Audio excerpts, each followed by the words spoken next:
Good afternoon. The first item of business this afternoon is a debate on motion 5185 in the name of Keith Brown on defence basing reforms and the impact on Scotland. I would invite all members who wish to speak this afternoon to press their request to speak buttons now.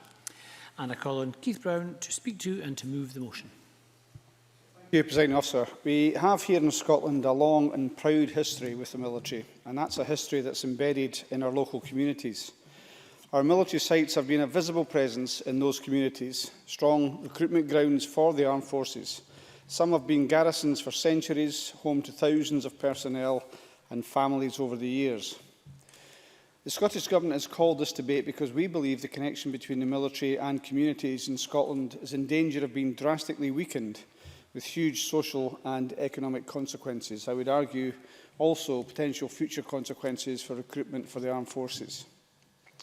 On the 7th of November last year, the Defence Secretary announced an estate optimisation strategy, proposing a wide range of military base closures across the UK. On the 9th of November, I updated the Chamber on implications for the defence estate here in Scotland. This strategy has been the latest in a series of reviews in recent years aimed at reducing the defence estate. And this round has been the most brutal of all, if implemented. It will reduce the size of the defence estate in Scotland by almost 20%. These are the most far-reaching defence cuts ever made in Scotland, decisions made without any consultation with the Scottish Government, so much for the Respect agenda previously signed up to by both governments, and despite repeated attempts to speak with MOD ministers. Scotland's historic defence footprint has been diminished, shrinking military presence in many areas. This will have a detrimental impact across Scotland, and all of us in this chamber have a responsibility to the communities we represent to make our collective voice heard on this issue. Now, as a reminder to the chamber, the strategy's intention is that the armed forces in Scotland will be concentrated at what are called regional hubs, at HM Naval Base Clyde, RAF Lossiemouth and Lookers Barracks. And of course, investment in those sites is very welcome. Along with local authorities, we in the Scottish Government will work constructively with the MOD to ensure personnel and families moving to Argyll and Butes, Moray and Fife receive a warm welcome and a smooth transition. That's an assurance I've given to senior military personnel as well. It remains, of course, to be seen... Yes, I will give way. Douglas Ross. I'm grateful to the Cabinet Secretary for giving way. I wonder, in today's debate, would you be able to explain what further assistance you can give local authorities, such as Moray, to assist with the transition of a large number of personnel, their families, particularly in terms of house building, school capacity and such like, because it has been raised as a concern locally in Moray, and I welcome the comments from the Cabinet Secretary, and I'd just like a bit more information on how he will do that with the local authorities. Cabinet Secretary. I think I will concentrate on that during my speech, although it will unfortunately be much more about why our ability to do that has been diminished by the lack of consultation, not just with ourselves but also with local authorities. But it's a fair point and I'll seek to address that. As I say, it remains to be seen what's proposed for Lookers Barracks. Indeed, there have been suggestions that a unit may actually move from Lookers to England with no confirmation of any consequent uplift in numbers in Lookers itself. However, I am cautiously optimistic that there is a positive future for Lookers Barracks locally. It's also positive that Kinloss Barracks in Moray emerged relatively unscathed from the cuts.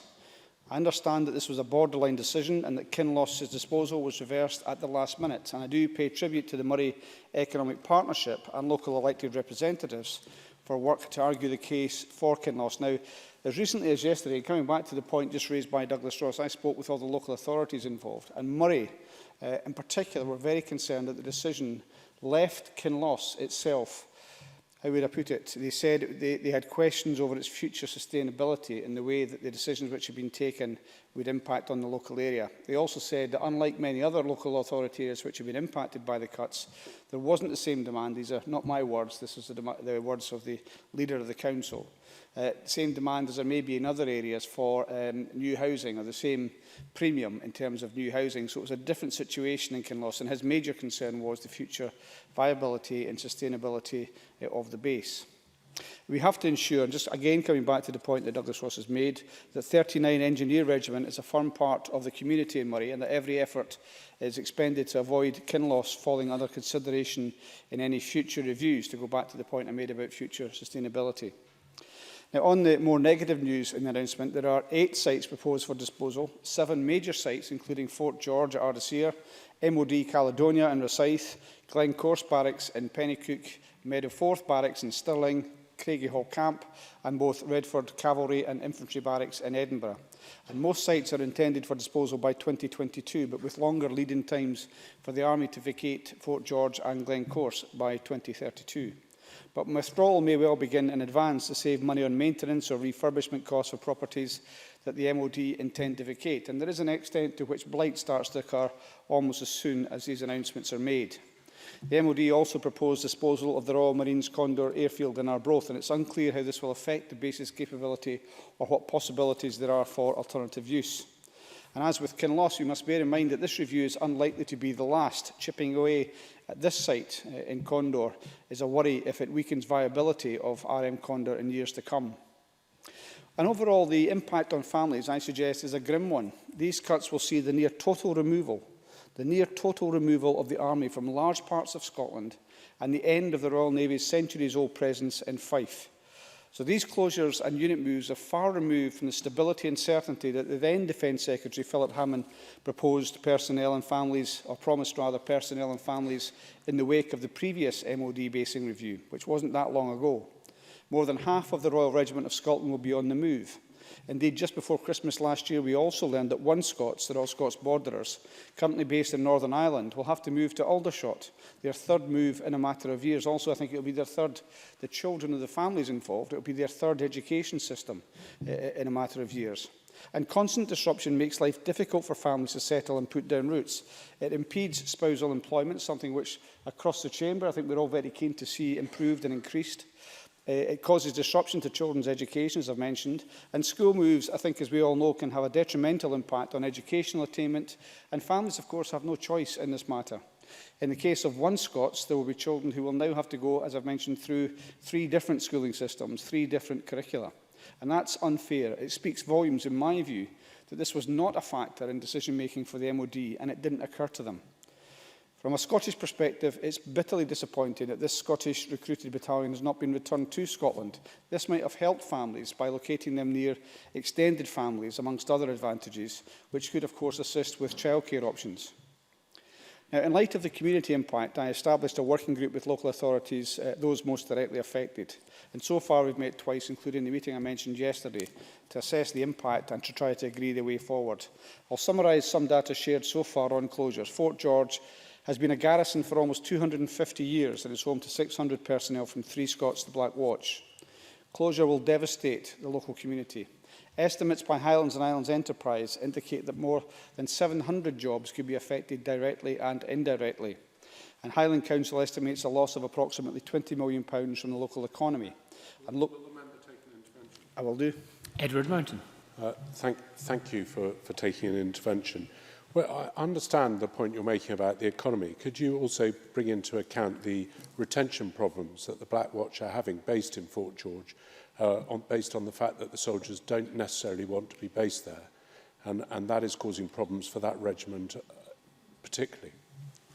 Cabinet Secretary. There are recruitment, I think, as Edward Mountain knows, recruitment issues across the armed forces. Now, I think it's true to say there are a number of reasons why that might impact. And I'm not saying that the reason that he's given in relation to the Black Watch doesn't apply, but this was mentioned to me as recently as yesterday by somebody involved in these matters, if I can leave it at that. And I made the point to them that if you're going to say that because of its location, which is what he said, not what Edward Mountain has just said, that this is too far away from other defence establishments, that it's too remote, then what does that start to say about a UK armed forces? If parts of the UK are to be deemed to be too far, too remote, too unattractive for people, then it does start to diminish and will in future years further exacerbate current recruitment problems, in my view.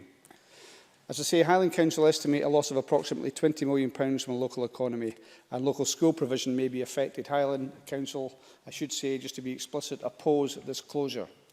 Glencorse Barracks in Pennycook has had a garrison for almost 150 years and is home to 500 personnel from 2 Scots, the Royal Highland Fusiliers. It is a modern, fit-for-purpose barracks. It's had considerable recent investment, I think, from memory, around £60 million as recently as 2006. And Glencore caters very well for the Army and their families, and the decision calls into question the MOD's ability to meet its commitment to increase regular personnel numbers in Scotland to 12,500 in total. And if you're going to have, again, as most of us, I think, in this chamber, if not all of us, want to see, proper equipment, properly furnished rooms, with the mod cons that people would expect to have, which Glencore has, if you're going to spend that level of finance, £60 million, and then discard it a few years later, that can't be good use of public monies. Glencore caters extremely well currently for the Army and their families. Christine Graham. As the Cabinet Secretary knows, that's in my constituency, and of course it's quite right, 60 million was spent on an upgrade just over 10 years ago. Is he aware that the Army hailed it as, quotes, a benchmark accommodation? Cabinet Secretary. Yes, and I have heard that and other remarks about the extent to which it is, compared to some other defence establishments, it's had the investment which has been required, and it's very popular accommodation. My view, and it's just my view, is that this is one of the decisions which was most marginal in this review, and it's one that I am perhaps hopeful can be reversed, because it just does not make sense. Now, Redford Infantry and Cavalry Barracks have both been listed for early disposal by 2022. Both of these are over 100 years old. They are well loved in the local community. The barracks are home to various reserve units, and it's no simple matter for those reservists who may also have civilian jobs to move to other sites. As listed buildings, future use of these sites is uncertain, and urgent discussion is needed with the MOD on practical options. The City of Edinburgh Council has passed a motion opposing the closures. There is also local concern about closures of the other sites, notably MOD Caledonia, which spells, in my view, a very sad end to the Royal Navy's historic presence in Fife. All local authorities that I've spoken to are keen for meaningful dialogue at strategic level before assessment studies are carried out. At our first meeting, we agreed unanimously to ask the MOD to engage with the working group. That, to me, seems to be an entirely reasonable request, with the permission and agreement of the local authorities, which are represented by all the different parties, I think, in this chamber, with perhaps the exception of the Greens. So this is a cross-party decision to seek this kind of dialogue. So with their permission, I wrote to the Defence Secretary asking for a minister to meet us, and twice that was declined. I did eventually meet with MOD Minister Mark Lancaster a fortnight ago to discuss this, and again the request to meet with myself and the local authorities was declined. The MOD has chosen instead to speak to one or two planning departments within local authorities at officer level. However, they are reluctant to engage at senior levels and refuse to meet the group collectively. And that piecemeal approach cuts elected representatives and some councils out of the loop, and it places council officers in an unenviable position. It also disrespects a very reasonable request agreed unanimously by all the local authorities and the Scottish Government on how we wish to engage. And these closures have a major impact on our communities, and I have no confidence that the MOD is handling this matter with the seriousness that it deserves, although I do hear, I've heard from a number of different sources, that this was at the Treasury's behest, and had the MOD not taken these decisions, the Treasury would have taken these decisions for them. The Scottish Government and local authorities are prepared to be reasonable and pragmatic. I've shared our view that in some areas the impact may be felt differently, and if handled properly, we may be able to secure some benefits. For instance, veterans' accommodation, again I raised this with Mark Lancaster, or other affordable housing options. But with no movement from the MOD, the Scottish Government's position can only be to remain in opposition to these cuts in their entirety. So I'm calling on us today to unite as a chamber and send the message to the MOD that there must be meaningful dialogue with the Scottish Government, with the local authorities and local communities as a matter of urgency before closures are taken forward. In some areas, it's possible we may be able to mitigate the worst effects of decisions and get a better deal for local communities. And in saying this, I'm not being wise after the event. I met Mark Lancaster before this had initiated, and I said to him at that stage, not least in relation to Fort George, where the Scottish Government's got a very direct interest, we might get better decisions if we're able to work together. And it's also true to say, and I've said this before in the Chamber, that if there was a concern about confidentiality, there is not one instance in the last 10 years that I'm aware of that the Scottish Government has breached any confidence that we've been taken into by the UK Government. We could have had that discussion at that time. Now, in my view, we do still stand a chance of overturning bad decisions if we fight those bad decisions. We can't turn our backs, simply accept what the MOD decides to do behind closed doors and let our communities down. We must press our case and we must make our voices heard. And in that regard, I call on the Chamber to support this motion in my name. Thank you. Thank you. I call Jackson Carlo to speak to and move the motion in his name. Thank you, Presiding Officer. Presiding Officer, I speak in support of the amendment which I move in my name. The UK Defence Estate is where our service personnel work, live and train. It is where our armaments are stored and where much of Britain's world-class defence research is carried out. The British Defence Estate is split into three core parts: the built estate, encompassing barracks, naval bases and airfields; the housing estate, which provides accommodation for British soldiers and their families; and the training estate, that is, the facilities where our armed forces are trained and acquire the skills necessary to achieve success on the battlefield. The Better Defence Estate strategy set out by the UK Government in November 2016 outlines a comprehensive and long-term plan for a more efficient built defence estate. The plan will ensure Britain's military infrastructure is properly equipped to meet the defence challenges of the future. And following on from the 2015 Strategic Defence and Security Review, the 2016 Better Defence Estate paper sets out the need for the UK to make a substantial reduction in the size of the country's built estate, with fewer and more specialised military centres. The UK's built defence estate will reduce by 30% by the year 2040. 91 of the sites in operation today have been earmarked for closure by that date, including 8 in Scotland, reducing UK defence sites in Scotland from 24 to 16. Now, despite previous comments to the contrary from SNP figures such as the present of soon-to-be-displaced MP for Murray, Angus Robertson, Kinloss Barracks will not be closed and is to remain open. And I'm sorry Mr Brown continued to give credence to the unfounded speculation that there was in relation to Kinloss. I have seen no evidence to support the argument that Kinloss was close to closure, and if Mr Brown has it, then I hope he will publish it. The reprovision plan... Keith Brown. Can I say when I spoke earlier on about Kinloss, I had specifically mentioned in relation to the future viability of the base the concerns of the local community, indeed the council leader. It wasn't me saying that. I passed on those remarks. Jackson Carlo. But it was actually, you, Minister, said it was a last-minute decision to save it and that you understood that it was a borderline decision. So I understood that to be your view. It was certainly the view expressed by Mr Robertson. The reprovision plan set out by the UK Government makes clear that none of the Army personnel at the bases to close will be relocated to sites not in Scotland, a point emphasised by the Secretary of State for Defence in the House of Commons last November. Now, these reductions are not only necessary but unavoidable if we are to prepare an outdated defence estate for the challenges of the future and to ensure that we have the resources available to properly fund our armed forces in the years to come. It's no more supportable now than it was in 1815 after the defeat of Napoleon at Waterloo to argue that our defence estate must be maintained like some heritage tour to meet the defence of threats from history. It must reflect our needs today and respond to the threats present today and in the future. In its current form, the estate is too large and needs to be rationalised down to an appropriate size. It covers 424,000 hectares, the equivalent of 1.8% of UK landmass. It is also the case that whilst the British Armed Forces are now 30% smaller than they were at the turn of the century, our defence estate is only reduced by 9% in the same period. And it's right that the Defence Secretary has chosen to address these obvious discrepancies and to rectify them within a timescale for shrinking the British defence estate. The estate is also financially unsustainable. £2.5 billion per year is required to maintain it, money which would be much better spent focusing on a smaller, more specialised network. Additionally, significant parts of our defence structure are quite simply too old. Some 40% of the assets have been in existence for more than 50 years. Efficiencies achieved by closing the 91 Army sites will save the Government £140 million over a 10-year period, rising to approximately £3 billion in total by 2040. £4 billion of additional finance has also been allocated for upgrading the retained defence estate over the next decade, and this funding will be used to enhance our defence infrastructure in the locations where it is required by the armed forces. Now, focusing specifically in Scotland, I've already mentioned 8 of the 91 sites to close are based north of the border.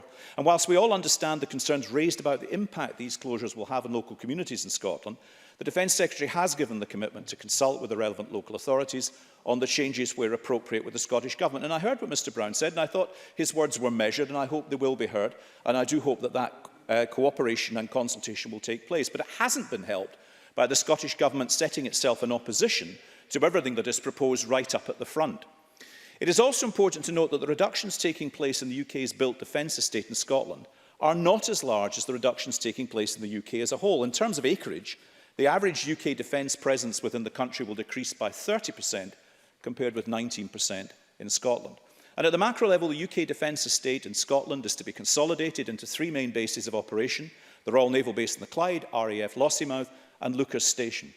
HM Naval Base in the Clyde is set to become the home of the UK's entire submarine fleet, and this key decision will result in jobs in the Clyde rising to 8,200 by 2022, making it one of the largest employment hubs in Scotland. Our armed servicemen and women at Faslane are to benefit from £1.3 billion investment package announced by the Secretary of State at the end of February. And this key investment has been set aside to allow for improvements to be made to key operational functions at the Clyde, such as engineering support, accommodation, security and its waterfront. And this will ensure that the naval base is ready to receive the new Dreadnought class of submarines expected to arrive at the beginning of the 2030s. Bruce Crawford. On the point you raised just a little while ago, Jackson Carlo, around comparison between what's happened in Scotland compared to the rest of the United Kingdom, would you accept then that since 2000, the year 2000, 10,170 jobs have been cut in Scotland in the armed forces, a reduction of 41%, compared with 28% across the United Kingdom? If you look at the long-term trend, actually Scotland is suffering a much greater level of reduction. Jackson Carlo. I don't accept that, and the point I make is that Scotland is an integral part of the UK defence forces, but it's absolutely imperative that it meet the actual requirements of the armed forces gone forward. There is no point in having some sort of imaginary sense of what was appropriate in an entirely different era when the threat that we face today is entirely different, and we must have a defence force which meets that potential threat. The Trident nuclear deterrent, which I will touch on shortly, is also, of course, based on the Clyde. 9 maritime patrol aircraft are to be stationed at Lossiemouth and Murray. The P-8A Poseidon planes will result in more than 100 new jobs on top of the £100 million of investment to construct and support a training facility for the next aircraft to be built in Lossiemouth. Lucas will be expanded significantly to allow it to become the Army's main base of operations. Quite demonstrably, the UK Conservative Government is investing to ensure that Scotland's defence is maintained and that Scotland remains at the very heart of Britain's armed forces. Of course, none of this would be available, practicable, deliverable, or even fantasisable in the nightmare of an independent Scotland. Now let me turn to the independent nuclear deterrent, which has acted as Britain's ultimate insurance policy since it replaced the Polaris missiles in the 1980s.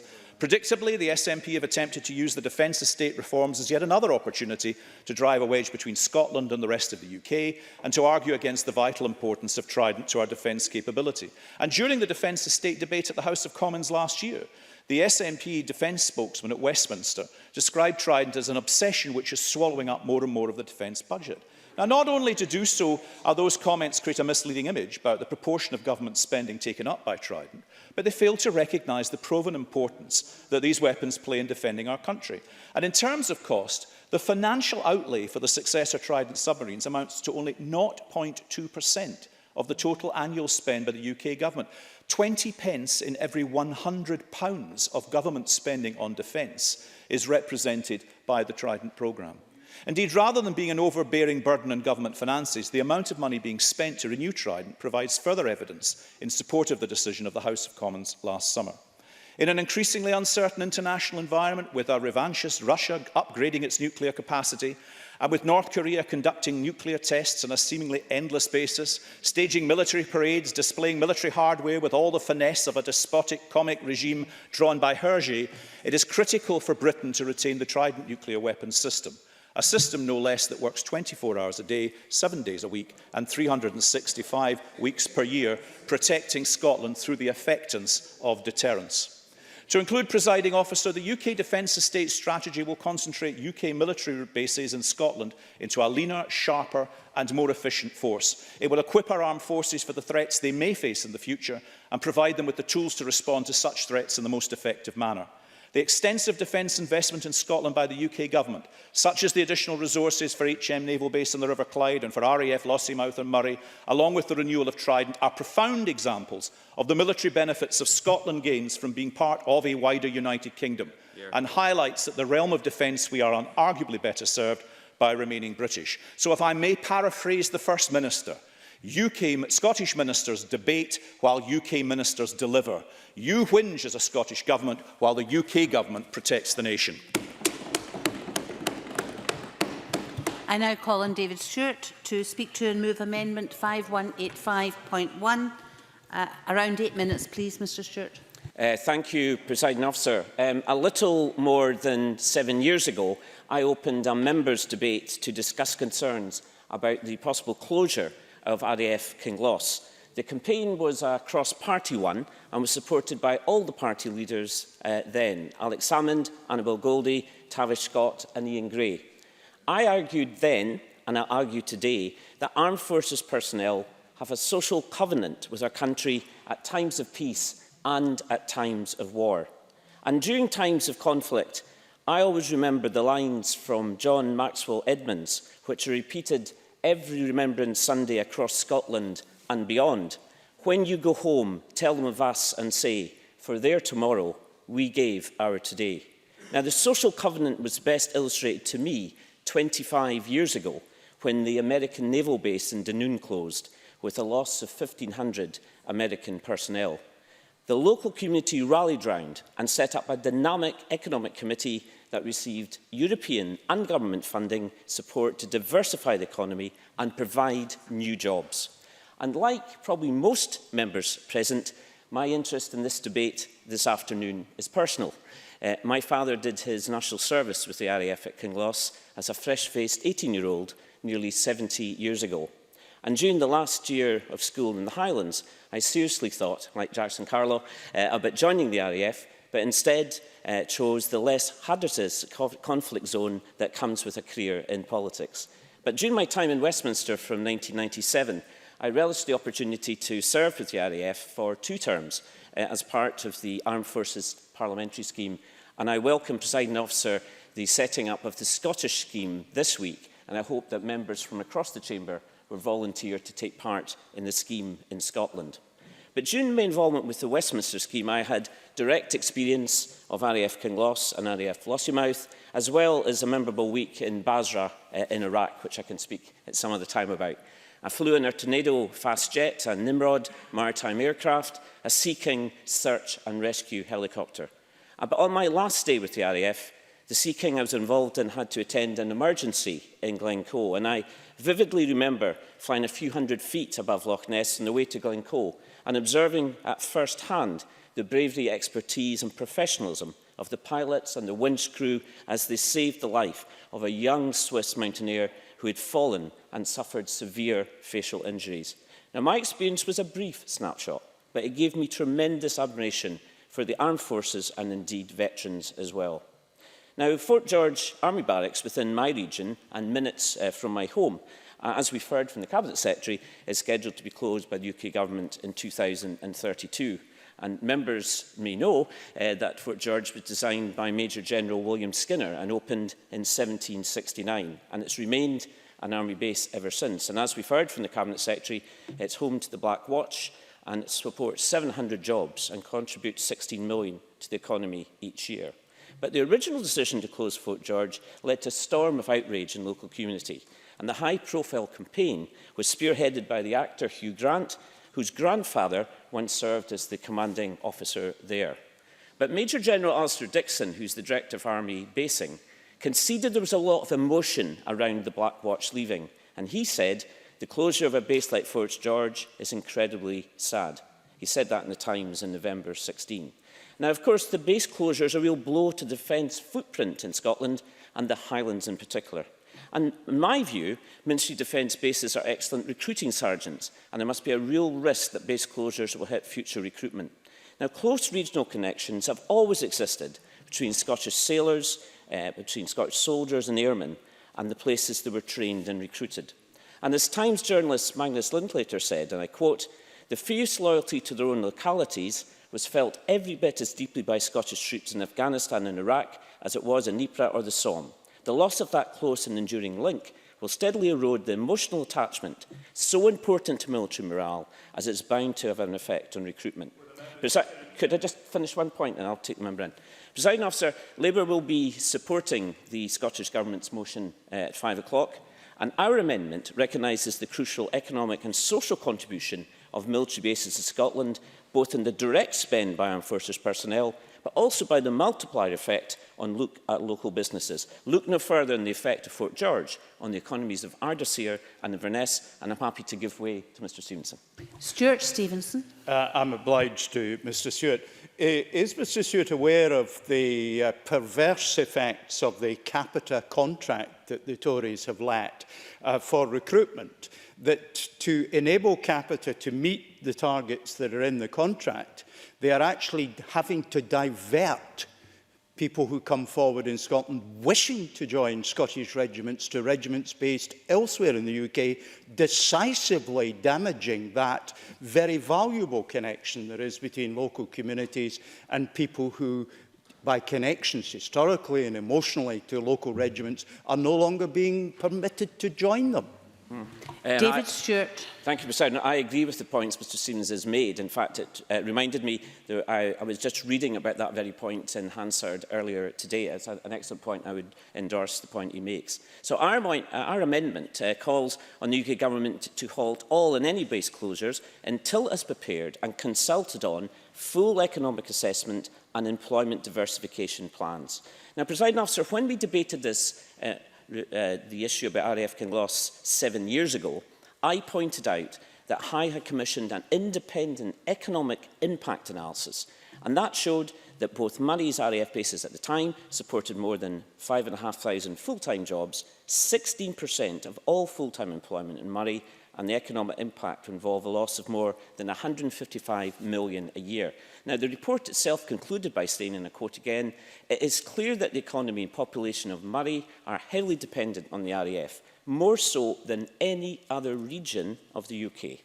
And I believe, Presiding Officer, there's much we can learn about the closure of RAF Kinloss and also from the situation in the US, where the government takes responsibility for rebuilding and rebooting local areas when defence bases close. In my view, this is a practical form of a social covenant with the local community.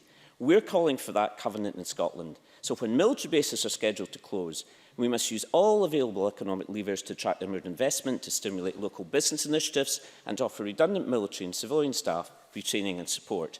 We would seek to draw down more EU funding and consider relocating Scottish Government posts and agencies to affected areas.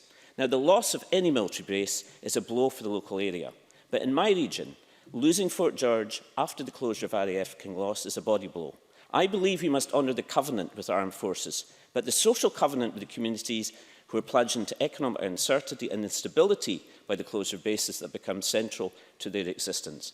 We must say no to the cavalier and unfeeling dismissal of their concerns and ensure that everything possible is done to either prevent the closures by changing the minds of government or commit the necessary resources to mitigate these damaging impacts.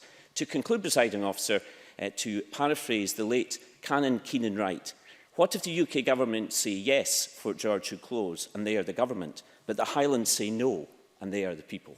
I move the amendment in my name.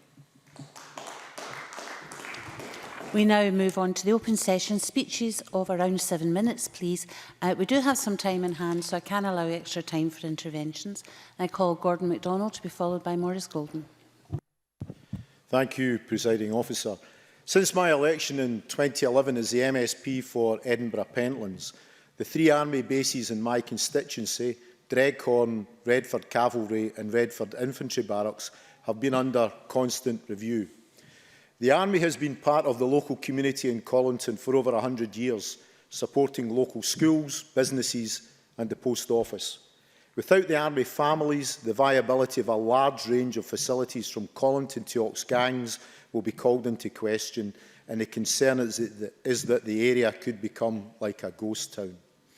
Back in 2011, all 3 barracks were earmarked for closure, following the announcement by the then Defence Secretary Liam Fox that a super barracks was to be built at Kirknewton Airfield to house a mobile brigade. But these plans were scrapped in 2013 due to the estimated £400 million cost, public outcry and another round of Army cuts. The regular Army basing plan, published on the 5th of March 2013, highlighted what was to become of the 3 barracks in my constituency under the Army 2020 project. Dreghorn, home to the Royal Scots Borderers since their formation in 2006, was to be retained. But the sting in the tail was that it was to be handed to 3 Rifles, a unit that recruits predominantly from Yorkshire and the north east of England. Redford Cavalry, and Redford Infantry Barracks would become home to the HQ unit of the 51st Highland Brigade and HQ Scotland, including the 5th Battalion, the Argyll and Sutherland Highlanders, who were reduced to a single public duties company following another round of defence cuts. The Army base at Redford was already home to a range of ancillary Army units, including a military intelligence unit, the 105th Regiment Royal Artillery Volunteers, the Edinburgh University Officer Training Corps and the Army School of Bagpipe and Highland Drumming. A report in February 2016 by the Defence Infrastructure Organisation confirmed the 2013 position. It said, and I quote, "Expected that all buildings at Redford Barracks will be retained for military use, but some areas of land may be released." The same report highlighted that Redford would indeed be the HQ of the 51st Highland Brigade and HQ Scotland, with the move completed by 2018. Then, just 9 months later, an announcement by Michael Fallon that Redford Cavalry and Redford Infantry Barracks were to close as part of the Better Defence Estate Review. The closure also listed Craigie Hall, Meadowforth Barracks, Fort George and Glencorse. In his announcement in November 2016, Michael Fallon said, "The plan will see sites and bases moved to locations that offer better opportunities for military families, increasing employment prospects for partners and spouses, helping them to settle into communities, buy their own homes and have their children benefit from more stable schooling." It's ironic that is the reasons given for the base changes. Were the same reasons given to the Royal Scots Borderers when they moved into their base at Dreghorn 10 years earlier. They did put down roots in the community, purchased homes, and wives and spouses started careers in the Edinburgh area, only to be told in 2014 that they were moving to the Palace Barracks in Holywood, Northern Ireland. Just starting to settle down in their new base in Belfast, the 2015 Strategic Defence and Security Review announced they would move again to Aldershot by 2019. 2 moves in 5 years for one Scots does not help Army families to put down roots. But at least one Scots have a new home. In a letter I received from Mark Lancaster MP in November 2016, he highlighted that work to identify potential future locations for all units at Redford Cavalry Barracks and Redford Infantry Barracks continues. So where are they going to go? Glencorse. That base is earmarked for closure, despite being totally refurbished at a cost of £60 million 10 years ago, and is home to 2 Scots, the Royal Highland Fusiliers, who are also now waiting for a new base. Craig? Yes. Keith Brown. Thank you. Can I thank the member for taking intervention? Ask whether he agrees with Jackson Carlaw's characterisation that to defend the community against the closure of Glencorse Barracks is tantamount to defending a heritage tour, given what he said about the £60 million of investment. Does he not think that is dripping contempt for the communities in Penicuik? Gordon MacDonald. Absolutely, for a barracks has been marked as being benchmarked for accommodation in the Army. Absolutely. Craigie Hall, an Army base since the Second World War, previously served as the 2nd Division HQ Scotland, but in early 2016 was announced that it was to be sold, although no date for the sale was given. One reason may be because the Royal Logistic Corps Bomb Disposal Unit is based there, and they are due to move to Dreghorn Barracks, but it is in a built-up area, not conducive to the ordnance they require to store for operational reasons. Dreghorn is full, and they currently cannot accommodate all of 3 rifles, with one company still based at Redford Barracks until future development work gets underway. What about Fort George, another historic Army base and home to 3 Scots, the Black Watch, will also close, leaving them looking for a new home. Meadowforth Barracks in Stirling, the HQ unit based there, were due to relocate to Redford, but will now also become homeless, and the end result could be no Army HQ in Scotland. According to the Defence Estate Strategy published on the 12th of January of this year, there are 301 bases across the UK that represents 85% of resource spending. Of these, 91 are to close, with 8 major bases in Scotland closing. Yep. Maurice Corrie. That is incorrect. The Army will have a base, and it's most probably going to be Lucas in Scotland. And the Gordon MacDonald. Sorry, I beg your pardon, the headquarters. The documents I read said that the new divisional headquarters for Scotland, Wales and Northern Ireland will be based in Aldershot. I haven't included it in my speech, but I'm happy to show the member where that comment is in a document. The UK government are slashing around a fifth of the defence footprint in Scotland that will remove the army from large parts of the country, including century-old garrisons like Fort George, Glencorse and Redford. It calls into question the defence priorities of a UK government that can afford to spend £205 billion on weapons of mass destruction and is willing to sell off conventional bases around the country to help fund them, with little regard to the impact on the army or local communities. It is nothing more than a cash grab. Not my words, but those of retired senior officer Colonel Clive Fairweather, speaking back in 2011 when the bases in my constituency first came under threat.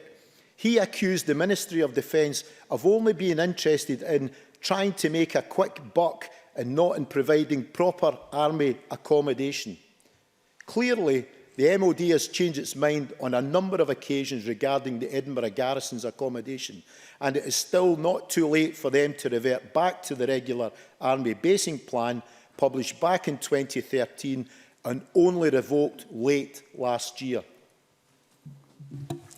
Maurice Golden, to be followed by Stuart Stevenson.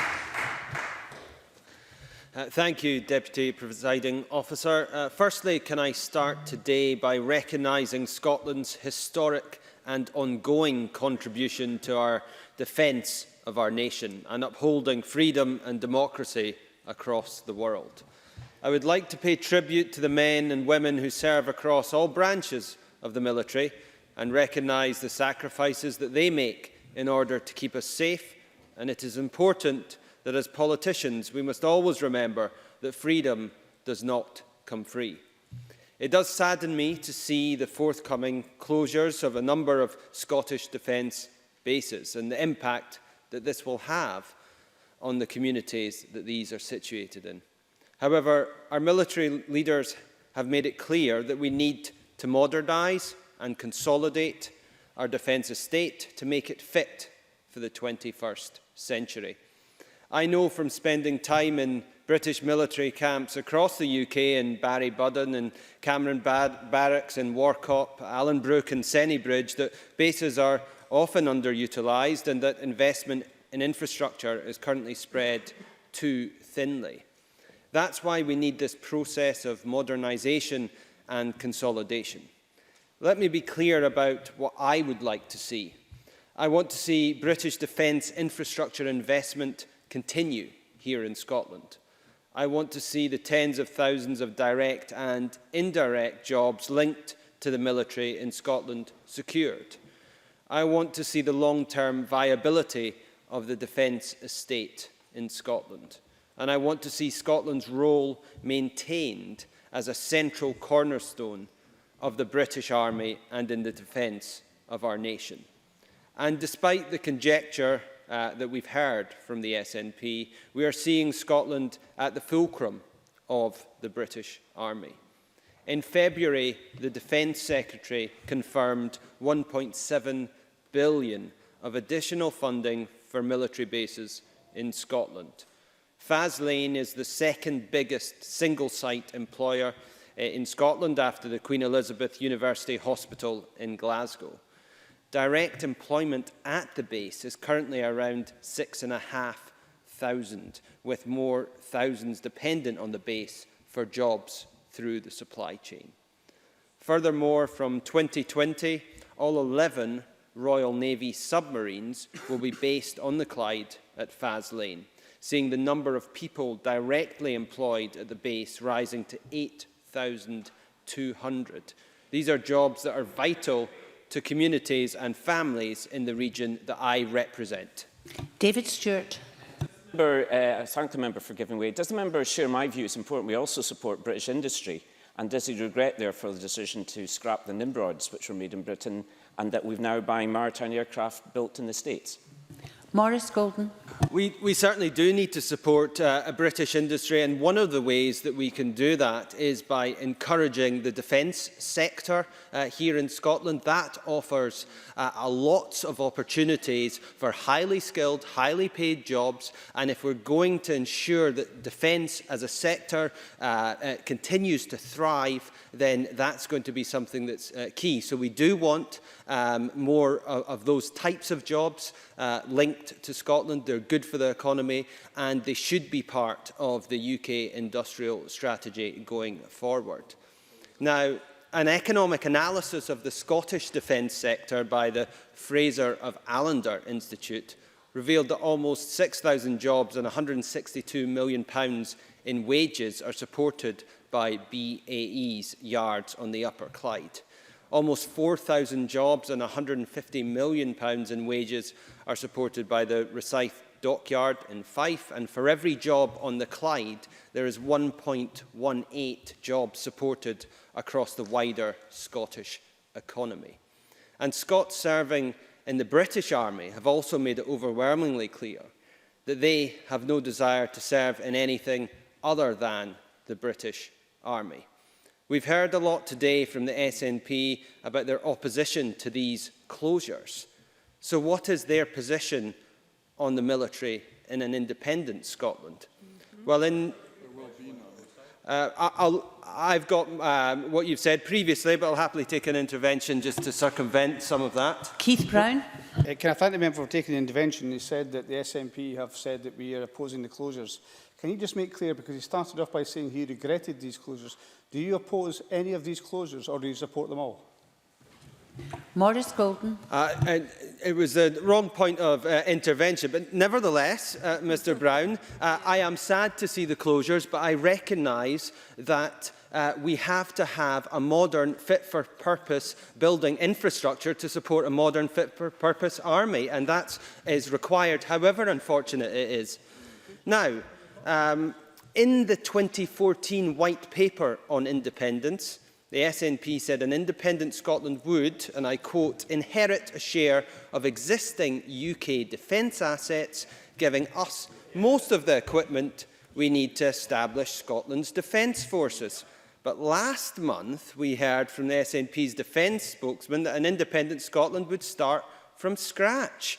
And instead, we now hear that the SNP are currently working on a comprehensive, robust, costed and stress-tested defence policy for an independent Scotland. So if they're currently working on this, what does that mean for the defence proposals that were put forward in their White Paper on Independence? Can we therefore assume that these were not comprehensive, not robust, not costed and not stress-tested? No one in this chamber can be under any illusions as to the one thing over everything else that is putting defence jobs, defence investment and defence infrastructure spend here in Scotland at risk. The one major impediment to all of that is the SNP, because like so many individuals across a range of sectors and industries, all those that serve our nation and their families that rely on the military for the livelihood are expendable to the SNP due to their gross obsession with independence. Deputy Presiding Officer, Scotland can be proud of our contribution to the British Army. We want to see that relationship continue, and that's why I urge the Chamber to support the amendment to the motion in the name of Jackson Carlow. I call Stuart Stevenson to be followed by Mark Ruskell. Thank you very much, Presiding Officer. My personal interest in this debate is, of course, as with Richard Lochhead, we are the constituency members who represent Murray in this place here. And for Murray, the issue of defence is a very important one, both as an employer and as a wider economic effect. For my own part, I have little in the way of personal connection with matters military. My great-great-grandfather was a driver in the Royal Corps of Drivers and was demobbed because he'd become deaf in 1819. And my treble great-grandfather left the HMS Medway in August 1782. And that's about it as far as my family is concerned. Apart from the other 6 people that I'm being encouraged to talk about. But seriously, Presiding Officer, the proposed closure of the defence bases and the previous closures of defence facilities, such as the RAF presence at RAF Kinloss, had huge disruptive negative impact for communities and families that were part of the bases and interact with them. But defence estates represent a much wider problem. In tumultuous time in the world, defence is needed and must be mobilised against the fight to today's threats. It's no good continuing to invest in defence facilities that represent a response to the nuclear standoff, the 1950s, 60s, 70s, and so on and so forth. I'm absolutely amazed to have heard Jackson Carlaw talk of indirectly of the £205 billion for Trident as almost a nugatory amount of money when I can consider what other things might be done. Today, of course, the threats that we face as a country and as the Western part of the world altogether are fewer now from states. They are now from non-state actors. They are ideologically and radically based groups that are not attached to particular countries, that want to break down our values of freedom and democracy through violence, fear and hateful rhetoric. Nuclear weapons have not deterred a single person in ISIS. They have not deterred North Korea, which Jackson Carlaw referred to.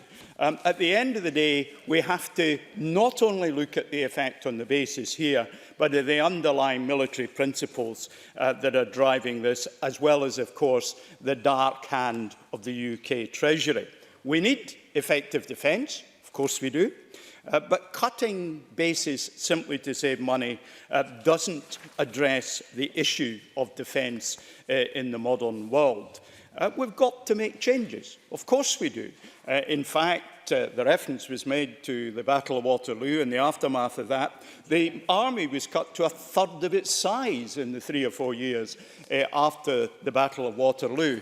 And that was disastrous because of some of the things that happened thereafter. It certainly left the UK in a position that it was in the Indies and in the colonies much less able to respond to threats that emerged there. Now, of course, Scotland, in terms of, I'll take an intervention, Mr. Carlaw, if you wish.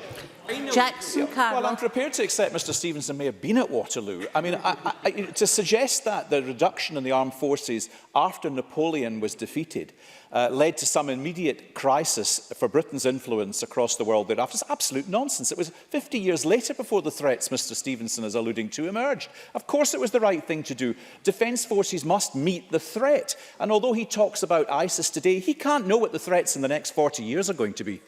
Stuart Stevenson. I'm glad he's read The Art of War, which has the wonderful quote that no plan survives first contact with the enemy.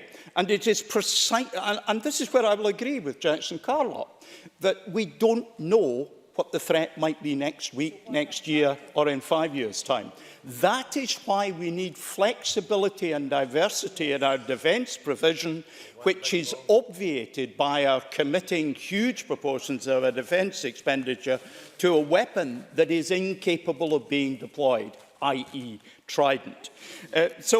Presiding Officer, in the modern world, the kind of threats to which we are subject require physical presence adjacent to local threats and a mobile force that can move to where international threats are.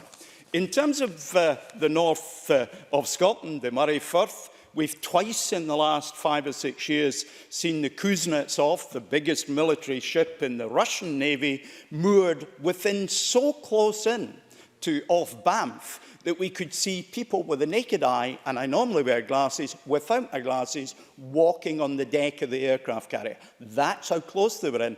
And it took more than 24 hours for any UK military presence to be there to see what the Kuznetsov was up to and protect our interests. And it is that failure to respond to the real challenges that there are in defence today that underpin the failures that we see in the Basing Review. Simply spending money on Trident means you don't spend money on the sort of things that we need. The Tories in particular constantly complain about business, education and healthcare budgets, but the budgets for these are dwarfed by the amount of money that they wish to see us spend on Trident. And that money, furthermore, that is spent on people in our army, is spent in bases, has wider economic benefit in a way that sending vast amounts of money to the United States for the equipment that's associated with Trident and not even receiving the codes that enable us to independently decide to use them is hardly supporting the economic interests of this country or indeed the UK as a whole. And of course, we in particular have maritime interests in Scotland. We have substantial fishing interests out to 200 miles. We have substantial oil and gas interests. And despite having all the UK's submarines based in Scotland, they are not suitable or useful for responding to the maritime threats that there are to our interests. So we've got to look at what happens in relation to navy bases. Even the Irish have got 7 vessels based, built specially for the purpose, based around their coastline, a smaller country than Scotland, and perfectly illustrative with their 2 maritime surveillance aircraft of what even small countries can do with more limited resources than we perhaps mind us. Let me go back to what the previous speaker, Maurice Golden, said. Could now, you he was close correct. quickly, He said that good defence is based on people. I agree with him. We need more of these people located in Scotland, contributing to our economies and giving these people stability for their families and friends. I call Mark Ruskell to be followed by Bruce Crawford. Thank you, Deputy Presiding Officer, and can I declare an interest possibly for the last time in this chamber as a councillor? And can I welcome this debate because it touches on a number of important themes. First, the relationship between governments, the need for respect and collaborative working at local government, Scottish Government and UK levels to serve the national interest while also respecting the needs of service personnel and the communities that they're embedded in. And secondly, this debate is also about ensuring that both the negative impacts of closures on communities are mitigated and that positive regeneration opportunities are realised as MOD assets are released and defence staff are redeployed to other areas. Now, I acknowledge that the process of consultation and dialogue with the Scottish Government has been pretty derisory. And it seems that a game of cat and mouse has been continuously played by Westminster to prevent closure campaigns from springing up. But of course, all this has done is to undermine trust with service personnel and communities and encourage rumour. The promise of consultation, stability and certainty offered in the last Basing Review 3 years ago has not been honoured. Yes, I accept that changes and rationalisation are essential, but the Westminster Government had an opportunity to bring Scottish ministers to the table around constructive proposals for repurposing sites alongside this. And I think it would have been hard, perhaps, for Scottish ministers to campaign against closing Fort George if they'd been built into a partnership to positively transform the asset at an early stage. But there's little evidence that the Scottish Government has betrayed confidences with Westminster over defence plans in the past. So I don't really understand Westminster's logic about the way that they're operating in consultation with the Scottish Government. And of course, it's not the first time that we've seen these kind of cat and mouse games being played by Tory defence ministers. The surprise National Armed Forces Day that we had in Stirling in 2014 turned into a pre-referendum pantomime competing with a long-planned Bannockburn Live national event less than 2 miles away. An absolute farce, chaos. But let me turn to the impacts of the closures, which make this respectful partnership working so important, so vital. We've heard almost exclusively in this debate so far about the negative impacts surrounding closures, and I certainly recognise and respect the concerns raised by members and their constituents. In the case of the Royal Navy at Rosyth, I can understand why the end of a 100-year relationship with the MOD will be daunting for communities in Rosyth. But we also have to recognise that with this particular base, it's a hugely underutilised facility, which has the capacity to contribute so much more to the economy of central Scotland if we broaden our horizons.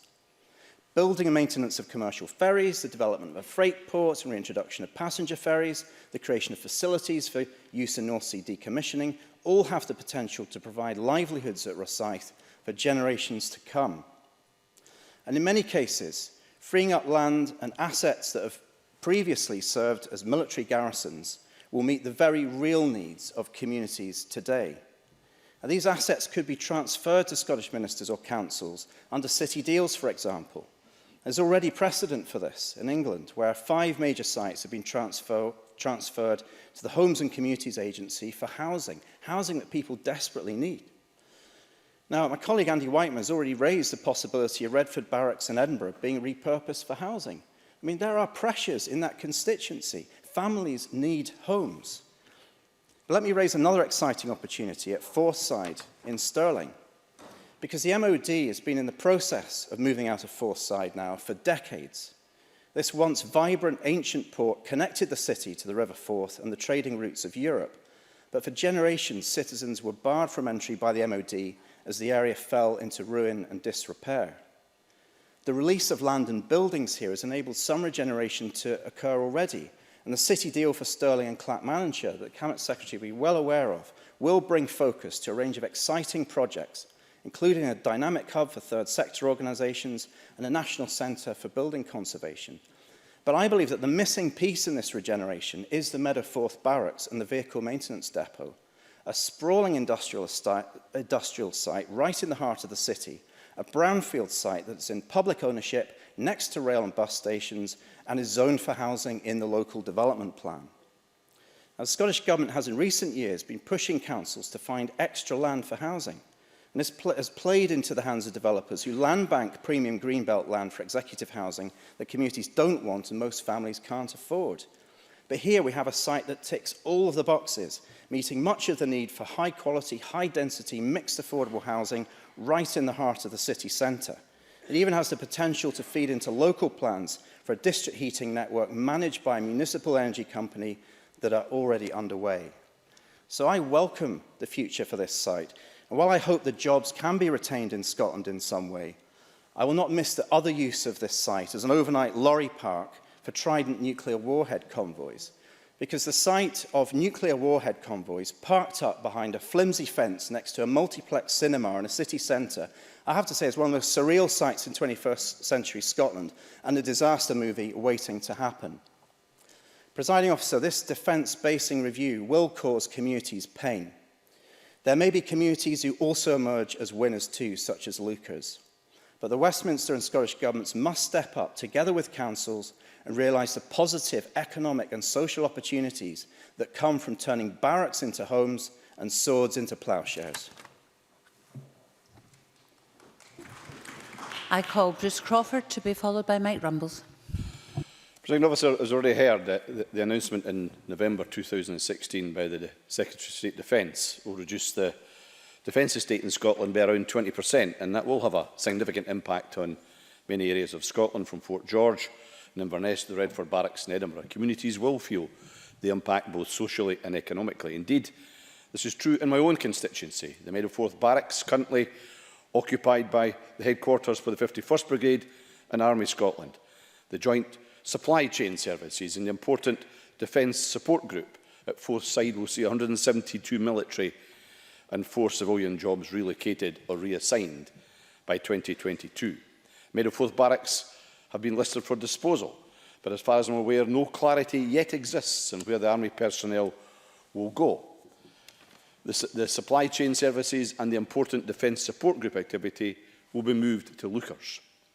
The jobs at Forthside are highly skilled and the workforce contribute to the health of the local economy through the salaries they earn. The Defence Support Group in particular, which I've seen in operation at first hand, carries out highly skilled work, being involved in light and heavy armour vehicle repair and upgrade, wheeled vehicle including light and heavy cargo repair and upgrade. It also works in artillery gunnery, protected patrol vehicles, as well as many other various types of military equipment, and carries out these operations through both in-barracks operation and mobile support teams. And as you can imagine, this requires a significant investment not only in the workforce, but in the highly competent technical equipment, both mechanical and electronic. So make no mistake, as a result of the loss of these highly skilled workforce, there will be a real impact in the Stirling area. But there are also the social and historical aspects of these decisions made by the UK Government.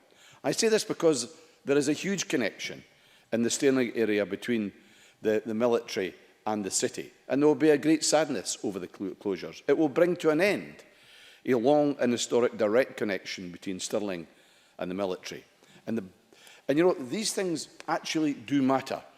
And I just need to look at my father in that respect. My father was a member of the Royal Household Cavalry. He wore his Brigade of Guards ties every day of his life. And he was incredibly proud of that tradition that he had. So these things do matter to people. And to call these things heritage tours, like Jackson Carlaw did, Jackson, that did you no favours. No. Neither to the people who served in these regiments in the past, or to these fantastic facilities that exist at Forthside. Indeed, I'm sure my son, who also served in the RAF, would agree with these comments. Now, Forthside Barracks, for instance, have been there for a long time. They were an ordnance depot in 1899 and became the depot of the Argyll and Southern Highlanders before they were located in 1999. And as Mark Ruskell's already said, the Robertson Trust is now carrying out some commendable work on these old barracks in the city by transforming them into a third sector hub. And they will provide accommodation for charitable organisations and social enterprises. And this will allow organisations to share space as well as learning and creativity, and maximise financial efficiency and encourage joint working and innovation. But the Meadow 4th Barracks, which is the home to the 51st Infantry Brigade, I've already said, which is responsible for all of the units of the Army Reserve based in Scotland and an adaptable Force Brigade. It also provides logistic and administrative support engagement with employers, communities and society, and maintains strong links with local government, emergency services and the community to provide resilience in times of need. It is the largest brigade in the United Kingdom in terms of geographical areas, and it has a remarkable history. It began with the formation of the 17th Northern Division during the First World War and spent the entirety of the war in the hell that was the Western Front. And during the Second World War, it was deployed to France as part of the British Expeditionary Force, which would eventually become the 51st Brigade, fought a famous lone battle as the remainder of that British Expeditionary Force before it was, as others were forced to retreat towards Dunkirk. For some time, it was asked to hold a line that was 4 times longer than would normally be expected of a division. In 2002, 51st took on responsibility for the whole of Scotland instead of just the Highlands, with its headquarters at Meadow 4th Barracks. Just a second, I'll just do that. In 2014, the Brigade HQ commanded all the troops deployed to provide support for the Commonwealth Games in Glasgow. There's a good reason why it did that. Mark Ruskell. I thank the member for giving way, and I respect the history and I respect the tradition. But will you also recognise that there are constituents of yours, families, who are living in private sector, rented accommodation in the centre of Stirling, expensive, cold. They need housing, they need places to go. So do you want to take this housing allocation out of the local development plan? And if so, where else would you put the houses? No, Bruce Crawford. No, Mr Ruskell. I think you better listen to the end of my speech before you go off on a rant a bit, because I accept that the 51st Brigade is going to have to move. That's been already a decision. It's the DSG that I think you do not understand and need to understand a lot more about what it does. And I'll come back to that. The central location of Stirling's barracks has been ensured that over the years the armed forces have been able to reach parts in Scotland quickly and effectively when needed. And here I believe the MOD is making a strategic mistake in terms of location, and that's in particular with the Defence Support Group. You could find no better location than Stirling, being right at the heart of Scotland for basing that activity. Lucas simply cannot compete in terms of strategic location. The central location is also important for providing support for the annual Stirling Military Show, and thousands from across Scotland and further afield come for a great day out to say thank you to the armed forces. But with the closure of the barracks, the long-term future events of that will be unknown. Yes, I will. Maurice Corrie. Yes, having been a member of 51st Infantry Scottish Brigade, or was previously Highland Brigade, I know Forsyth very well indeed. And the introduction of the Defence Support Group contracts, which are currently going on and some of them are in place, one of the reasons of moving it to Lucas is because there is an airhead. And remember that the 51st Highland Brigade, Scottish Brigade, is also an operational brigade as well as a reserve brigade. And therefore it needs access and 24 hours notice to move with its equipment. And that is one of the reasons that underpinned the move to Lucas. Also, the pressure from the council in Stirling, and I know full well, for social housing, which Mr Ruskell quite rightly has identified. And that was the application of the Armed Forces and Community Covenant actually working properly. Mr Crawford, you can have the extra time. I was coming specifically to the Stirling-Clacks City Region deal. And there is a good proposal, and I accept that, to transform Meadowforth Barracks and Forthside into a site for housing, business, space and technology centres. And I'm on a record as saying I support that. However, given that the MOD's plans for disposal will not be fully implemented until 2022, any city region deal will have to wait some time before the release of any potential economic benefit or housing site in Stirling for these sites. And given the sheer scale, as Maurice Corrie I'm sure knows, of the size of that site, it's an enormous site. And DSG do not take up that big a proportion of that site in terms of their activity on it. I would argue that there's more than an adequate enough footprint to allow the release of the benefits envisaged by the city region deal and still retain the DSG in particular on that site and the fantastic skills that it has. And it is a mobile unit that can move to service units wherever it's based. So it doesn't have to be in Lucas to achieve that.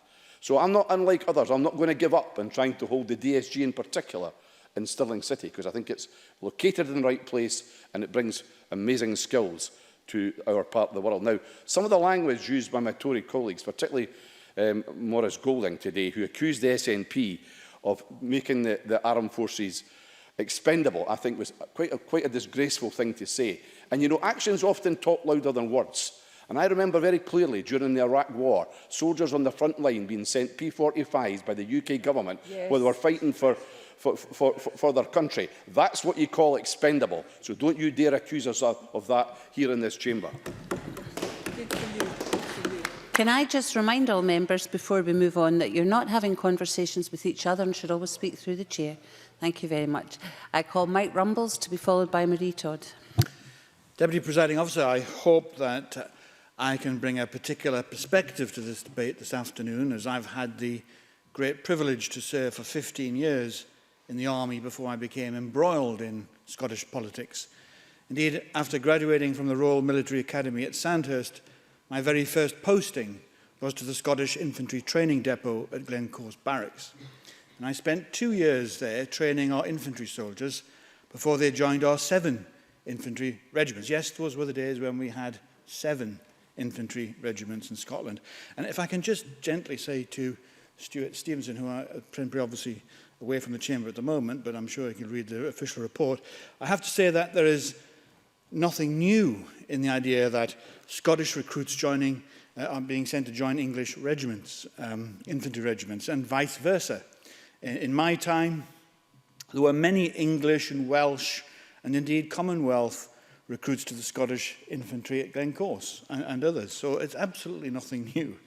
So if I can return to what I was about to say, Deputy Presiding Officer, I was sorry to find that the Conservative government seems intent on, if I can say, locking the doors to the refurbished Glencorse barracks sometime in the next 15 years, and not just at Glencorse. Many communities across the country are set to see their close ties to our armed forces severed, with the subsequent loss of the economic benefits associated with having a local base nearby. Now, for decades, Liberal Democrat MPs and MSPs have fought to keep bases like Fort George and Lucas open, and we succeeded. Unfortunately, our current contingent of SNP MPs at Westminster have seemingly failed to hold much influence. Well, there are groans, but it seems to me to be an obvious statement. Failed to hold much influence over the UK government in that regard. And I wonder what Scotland's 50 or so SNP MPs can actually achieve down in Westminster, because they don't seem to have achieved much in this. And to some extent is a symptom of the confrontation between the SNP government in Scotland and the UK government in the UK. I wish both governments, I will in a moment, I just wish both governments could work more closely together without well, there we are, okay. Let's move on from that. I was trying to say that perhaps work together.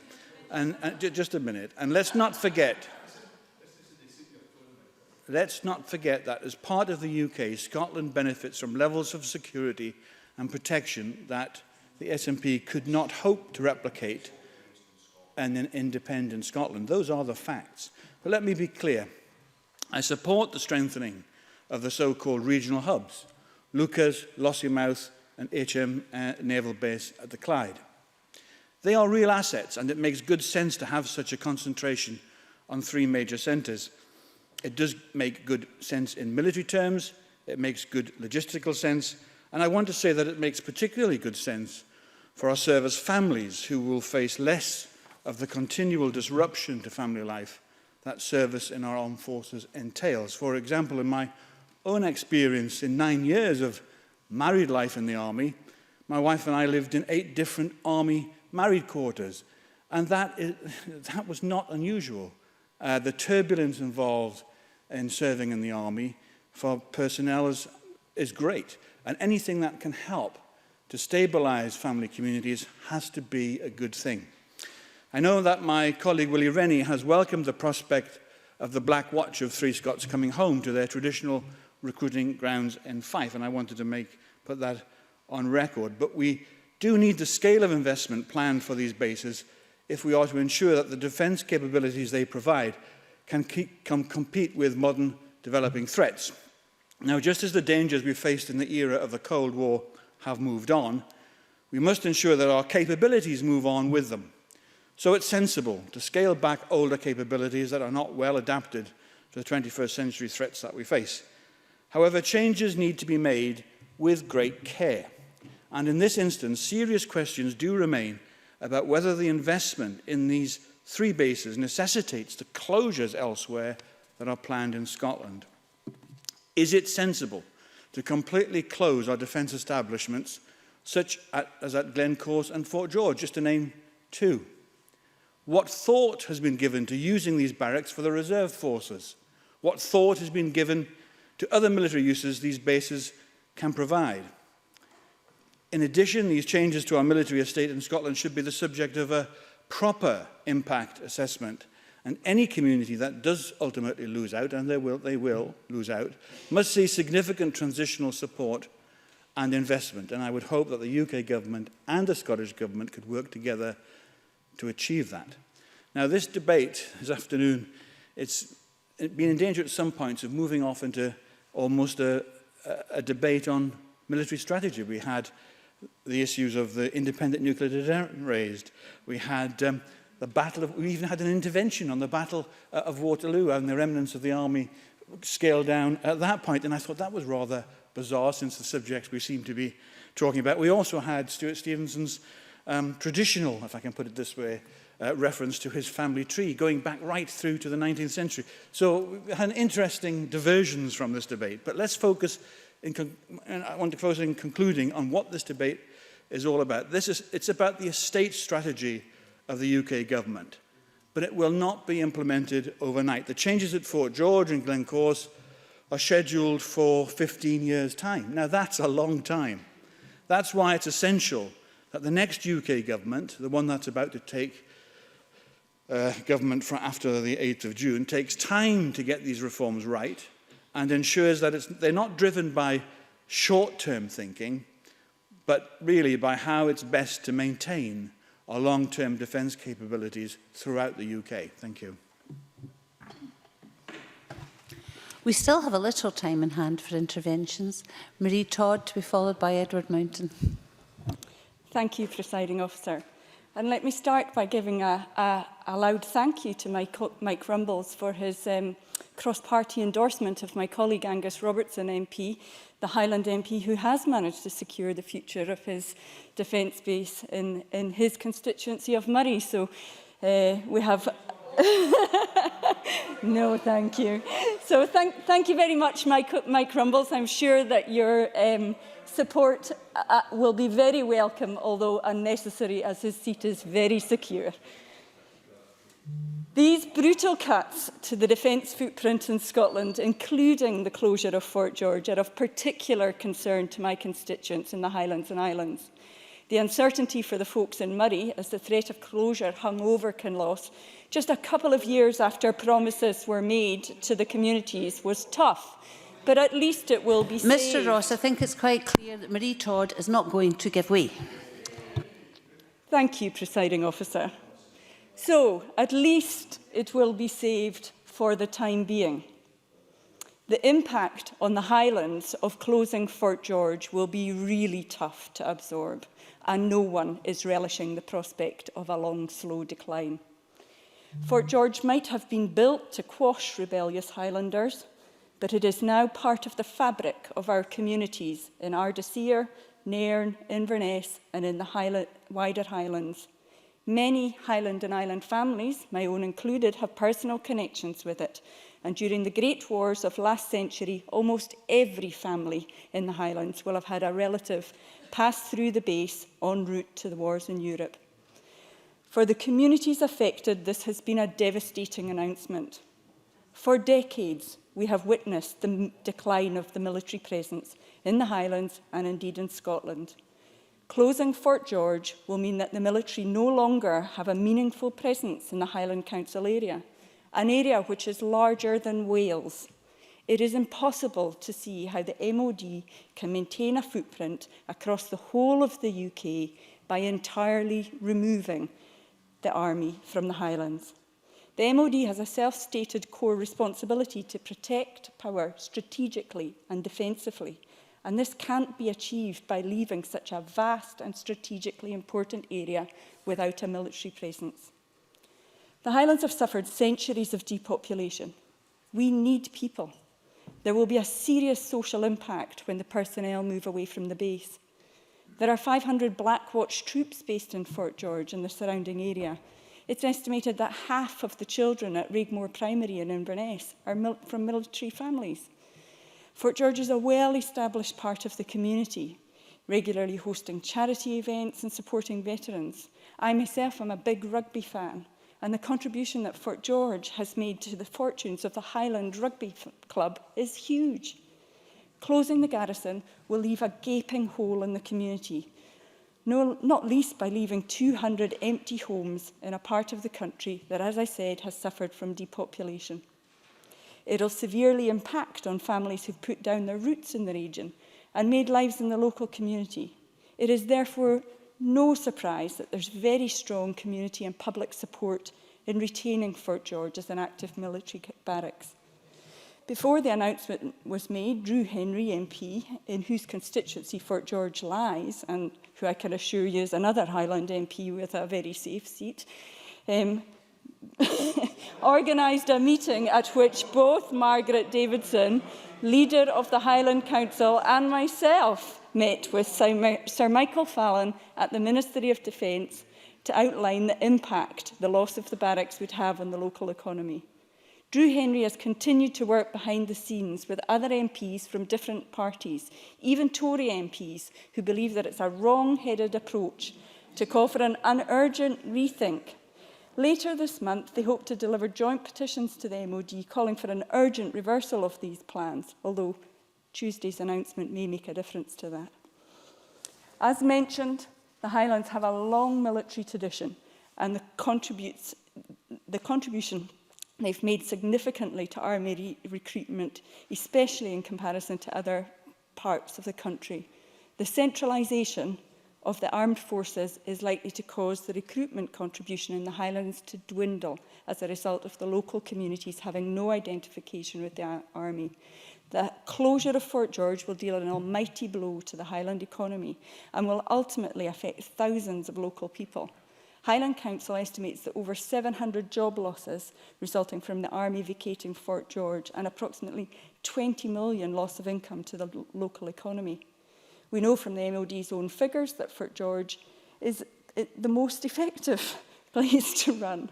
Fort George has the lowest maintenance bill of all Scotland's main infantry bases, according to figures obtained by the Press and Journal. Therefore, there's very little evidence or justification that closing Fort George will save the MOD money. Finally, and this is an important point, these cuts do raise serious questions about the defence priorities of the UK government, which can afford to renew Trident at the cost of hundreds of billions of pounds, but is intent on selling off conventional bases around the country. The UK government's attempting to save £1 billion by closing down dozens of barracks and cutting civilian jobs at a top pay for the price of a highly irresponsible and dangerous nuclear deterrent that the people of the Highlands, like the rest of Scotland, do not want. This is yet another example of the Highland people's voices being ignored by Westminster, and I told Sir Michael Fallon exactly that when I met him in London. The wider Highlands offer a superb training environment for infantry and special forces, and I warned that it wouldn't be popular in the Highlands to remove the people, but to continue to visit for training exercises and to use the bombing ranges, and not to mention the impact that the controversial Trident nuclear submarine has with its presence in our waters. The Butech range for submarine exercises off Applecross was expanded in the last few years with a huge impact on local fishermen. There's right now a new cable being laid from there up to the Butt of Lewis. Again, much like this review, without consultation, notice, or even apparently consideration of the impact on the fishermen who make their living in the Minch. They don't even know if they're going to be able to fish there after it's laid. Now, I have to finish by admitting that I have been contacted by a very small number of people who say that they are glad to see the British Army leave Fort George. As I mentioned before, it was built to quash Highland Rebellion in the aftermath of the 1707 union between England and Scotland, which was, and I quote the BBC here, it was highly unpopular with the vast majority of the population of Scotland. Sir Michael Fallon himself says that Fort George is no longer needed because the Highlanders are no longer rebelling. Well, let's hope that David Stewart is nearer the truth of the situation and the people of the Highlands stand up and say no to this decision. Edward Mountain, to be followed by Graham Day. Presiding officer, thank you. I would like to declare an interest in defence, not just because I was a soldier for 12 years, but my son is still a serving soldier. Therefore, the comments that I base my speech on this afternoon is based on my experiences, and that is how I'm looking at the defence rebasing. Can I say at the outset that I think the government motion for this debate shows the government's true colours and their real obsession, which has nothing to do with defence. It shows their indifference to the real issue, which is really what is good for our servicemen. Let me be clearer. To argue purely an economic case for the UK defence policy is misplaced. The question that we should be addressing is what is good for our service personnel. What is critical is how we ensure their professionalism, and that, I'm afraid, will not be achieved by sending them to remote barracks. It is simply not credible to argue that the fundamental requirement for basing is to ensure equality around the UK. To do so, in my mind, is puerile, smacks of localism and nationalism. What really matters is ensuring soldiers are based close to training areas, close to the formations they will deploy with, and, if possible, close to the families from where they come. For example, an example where it doesn't work, soldiers in Inverness need to travel to training areas in England, possibly as far as Salisbury Plain, or Otterburn in Northumberland, to carry out unit-scale training or range practices. The simple fact is that increased travel time reduces training time. Reduced training time leads to less effective service personnel. So let me ask those who want to base and promote historical basing a straightforward question. Can you honestly say that you are happy to deploy service personnel into war zones who haven't had sufficient training time due to your needs to base them in remote locations? Can I just finish, and then I'll certainly take an intervention from an ex-soldier like me. As a parent of a soldier who deployed to a police station recently in Helmand, I'm no different to any other parent who have soldiers deployed on active service. You cannot justify that argument. You won't be able to justify it, and I'm afraid you are wrong, very wrong. I'll take an intervention from the Minister. Keith Brown. Can I thank Edward Mountain for taking intervention? Just clarify that I've never been a soldier as well, just to make that point clear. On the point he made about people being close to training facilities, Marie Torres just explained the training facilities which are in the Highlands. Barry Budden has been mentioned. What has been sought here is to take away people from those military training establishments and make them remote from them. But can I just ask, if he also, as it appears to be the case, does not oppose any of these closures, what is the difference between English Tories who are happy to oppose the closures in England and all the Scots Tories here who are happy to support every closure put forward by the MOD in Scotland? Edward Mountain.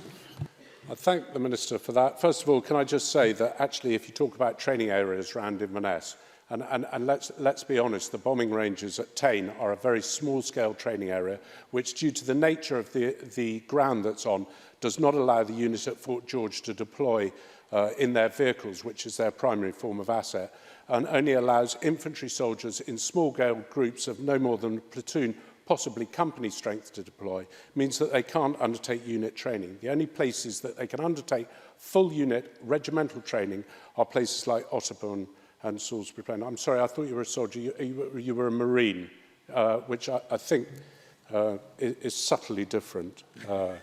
But we still served under the same flag. Now, let's look at some of the facts, if we were. In 1980, when I joined up to the army, there were about 200,000 soldiers. It's now reduced to just below 82,000. The Navy has reduced in size, and so has the Air Force. And there's no doubt that as a result of this, that the defence estate needs to change, and reduction and rationalisation is right. We have an opportunity, and I'm going to use a phrase I've heard somebody else use, a once-in-a-generation opportunity, and by that I mean that, to rationalise the defence estate, moving units to where they can co-locate with informations who they will serve with. We need to do this not only to reduce costs, but also to improve the retention of soldiers. And because Mr Todd wouldn't allow me to come in, Fort George costs £1.6 million a year in maintenance. It's probably one of the most expensive bases in the UK to maintain. And I'm very happy to produce the letters from the Ministry of Defence to prove that. So, moving on, it is sensible to me, if possible, to build new barracks in more appropriate locations which could be funded from selling the older barracks. It's also sensible to maintain the barracks that are fit for purpose today and not hundreds of years ago, as Mr Carlord said. Current service personnel expect more from their barrack accommodation than they did when I joined. Quite rightly, no longer are 10-person barrack rooms acceptable. A style of flats with single rooms and shared communal facilities are now the norm. And it's clear where these facilities are not available, retaining soldiers is difficult. We would not be expected to put up with that form of accommodation, so why should we ask them to? Simply put, training with good facilities, co-located with units that regiments will deploy with, makes sense. It will increase effectiveness, and I would humbly suggest that ultimately that could save lives, and that is important. I'm running short of time. I'm happy to take an intervention. Christine Graham. Mr Mountain agree with me that his reference to accommodation does not apply to Glencorse Barracks, where there's proper accommodation, domestic accommodation for families recently refurbished. Edward Mountain. I would have to take the member's word for that. I'm afraid I haven't been into every barracks. I've been into the other barracks at the barracks at Pennicote, where my son was stationed with 2 Scots, but I haven't been actually into the Glencorse Barracks, so I would have to defer to the member on that. So, Frankly, I think we should be careful about getting over-emotional about buildings in the same way that we do about regiments. And I was delighted to learn this afternoon that Mr Crawford and I have a connection in the fact that I think it was your grandfather who served with the Household Cavalry. Sorry? Father. I indeed served with the Household Cavalry, and that is where my son joins. And that's not what the debate about is this afternoon. We are not talking about losing regiments. I'm proud, and I think we should all be proud, that Scotland provides more than the fair share of the UK's armed forces. Now, I want to talk specifically, if I may, about Fort George, which is within the region I represent. A pretty impressive place to store barrels of gunpowder and protect supply routes, as Mary Todd said, in the event of a Highland rebellion. A pretty unimpressive place for modern soldiers to be based. Poor accommodation, appalling internet, lack of large local training areas, limited public transport to Inverness, and significant separation from the family and friends from the Backwatch, who are indeed a Perthshire regiment. You can see why that regiment and other regiments that have been based there suffer from retention problems. Now, the announced closure of Fort George in 2032, I believe, offers some significant opportunities. Currently, the fort is a visitor attraction, and I think we can build on this. And I would campaign to keep the museum that we have there and then look at all the other possible options for the fort. The positive fact is that we've got 15 years to construct a workable plan. And with that in mind, I'd like to announce that in the last few months, I've been working hard, liaising with Mark Lancaster MP, the MP who's dealing with the rebasing on the subject of Fort George. We both agree we need to establish a working group of local politicians and businesses to work out how the fort and service accommodation that is available in Inverness can best be developed to serve those in the Highlands.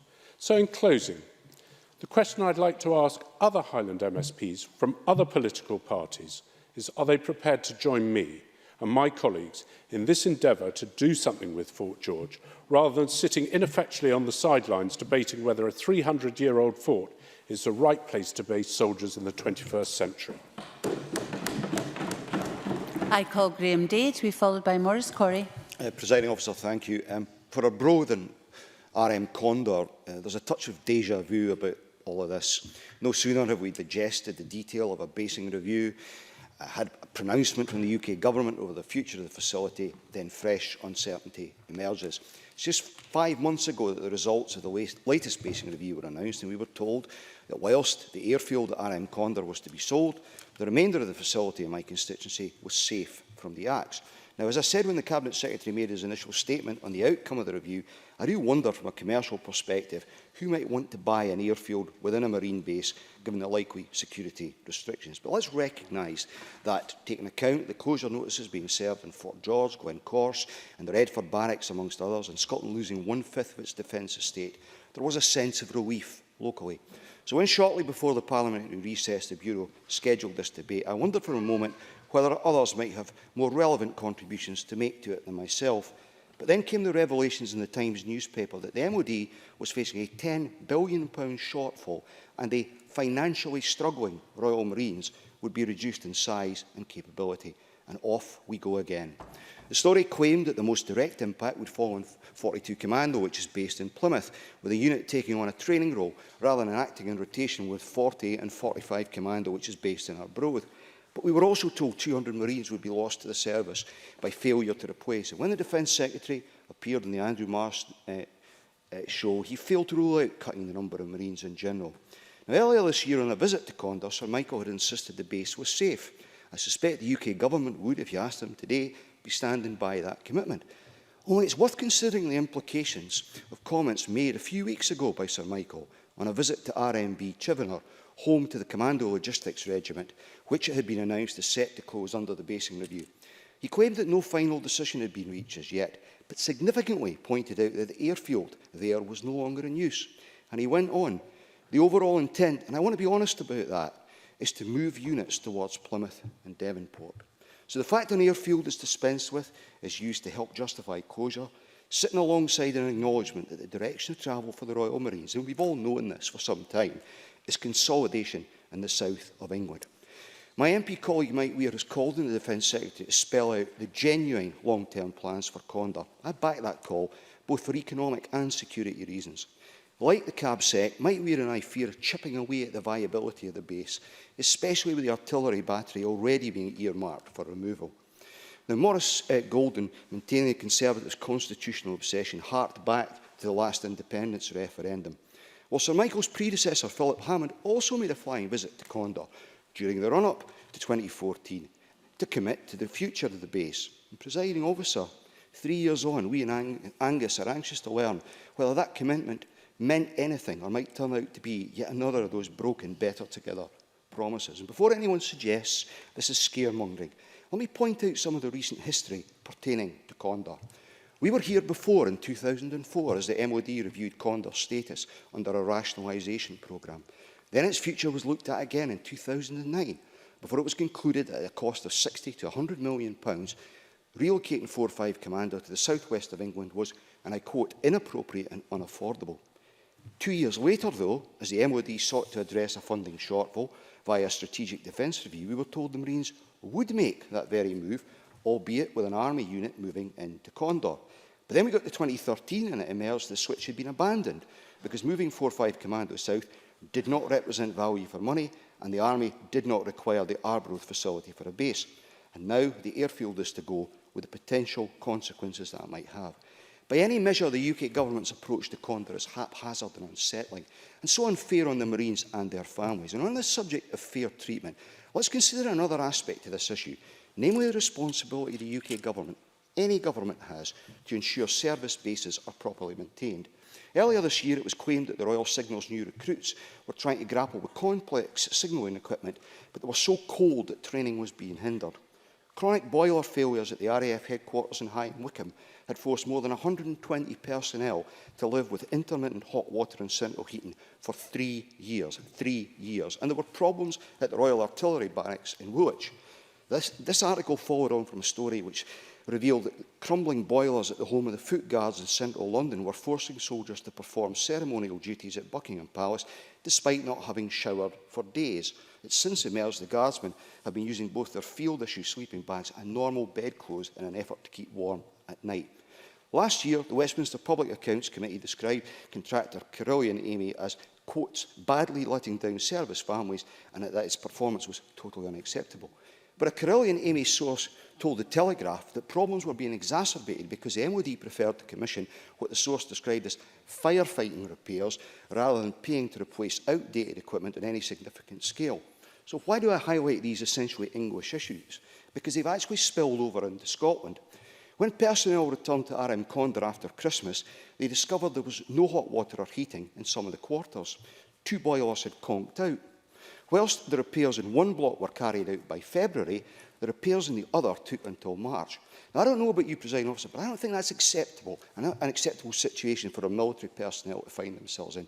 You see, up our way, we hold our service personnel in high regard. David Stewart was right to speak about the social covenant. Yes, there will be the odd flare-up in the community and social settings, but overall the relationship between the Marines and the local public is a good one. Just a few weeks ago, 4-5 Commando used their Freedom of Angus status to parade through Arbroath to commemorate being based there for 45 years. That honour was given them in 2003 in recognition of the long service and close association the unit has enjoyed with the area. Unfortunately, the parade took place on a parliamentary sitting day, so I was unable to attend. However, this debate affords me an opportunity to place my support for 4-5 Commando on the record. They're part of the fabric of Arbroath and wider Angus, with many former Marines and their families choosing to remain in the area when their service comes to the end. It's entirely appropriate that the current Marines had the opportunity to mark their strong connection with the area by marching through the town centre. But we in Angus expect the MOD and the UK government, any UK government, to have the same regard for this unit, to provide them with the facilities that are appropriate. Let me acknowledge that in light of the recent problems and Mike Weir's intervention, the MOD has now committed to replacing some other boilers on the base. But most importantly of all, we need a degree of certainty over their future. So I look forward to them responding to my MP colleague's call. Presiding Officer. I call Maurice Corrie to be followed by Christine Graham. Deputy Presiding Officer, thank you. This debate can become rather emotional, as we have people with experience in the armed forces and those with not. But it is very important to understand that at the heart of it is the needs of our soldiers, airmen and seamen in our armed forces who serve and put their lives on the line in many cases. And not only that, the families. And that is something that's near and dear to my heart. And as a councillor in Argyll and Bute Council, and also the Armed Forces and Veterans Champion with the Council, I know how important it is that the Armed Forces Community Council Covenant was implemented, as you know, in June 2011 by a Conservative government. And it's seen by the then Prime Minister how important that was, that we had a commitment to the armed forces and their families. And during my military service, I continually experienced the rebasing of units myself, and how we had to adapt constantly to the threat that was before us. As has already been said, covering the 424,000 hectares, which is nearly 2% of the United Kingdom's entire land mass, and costing 2.5 billion a year to maintain, it must be recognised within the context I've said that the Ministry of Defence Estate is now too large and unwieldy to manage, and is no longer matches the requirements of our world-class 21st century military force. Whilst the size of the armed forces has been reduced by around 30% since the start of this century, the defence estate has only reduced in size by 9%. And basically, we have got too much land mass under our management. In the long term, these trends are completely unsustainable, and you must recognise something has to be done to fix this problem. For example, Redford and Cavalry Barracks are no longer large enough for the accommodating of larger units that we have, such as air assault battalions and brigades, battle groups, and all their equipment, which is phenomenal. Whereas Dreghorn Barracks is a more modern barracks, has had a lot of investment recently, and is also available to be expanded. And those, I quote, are the words of the Secretary of State for Defence to me. This means reductions have to be made in the estate no matter how difficult the task may be. And I can assure you that we do not have the correct amount of, we must have the correct amount of real estate to match these needs. And that is very important.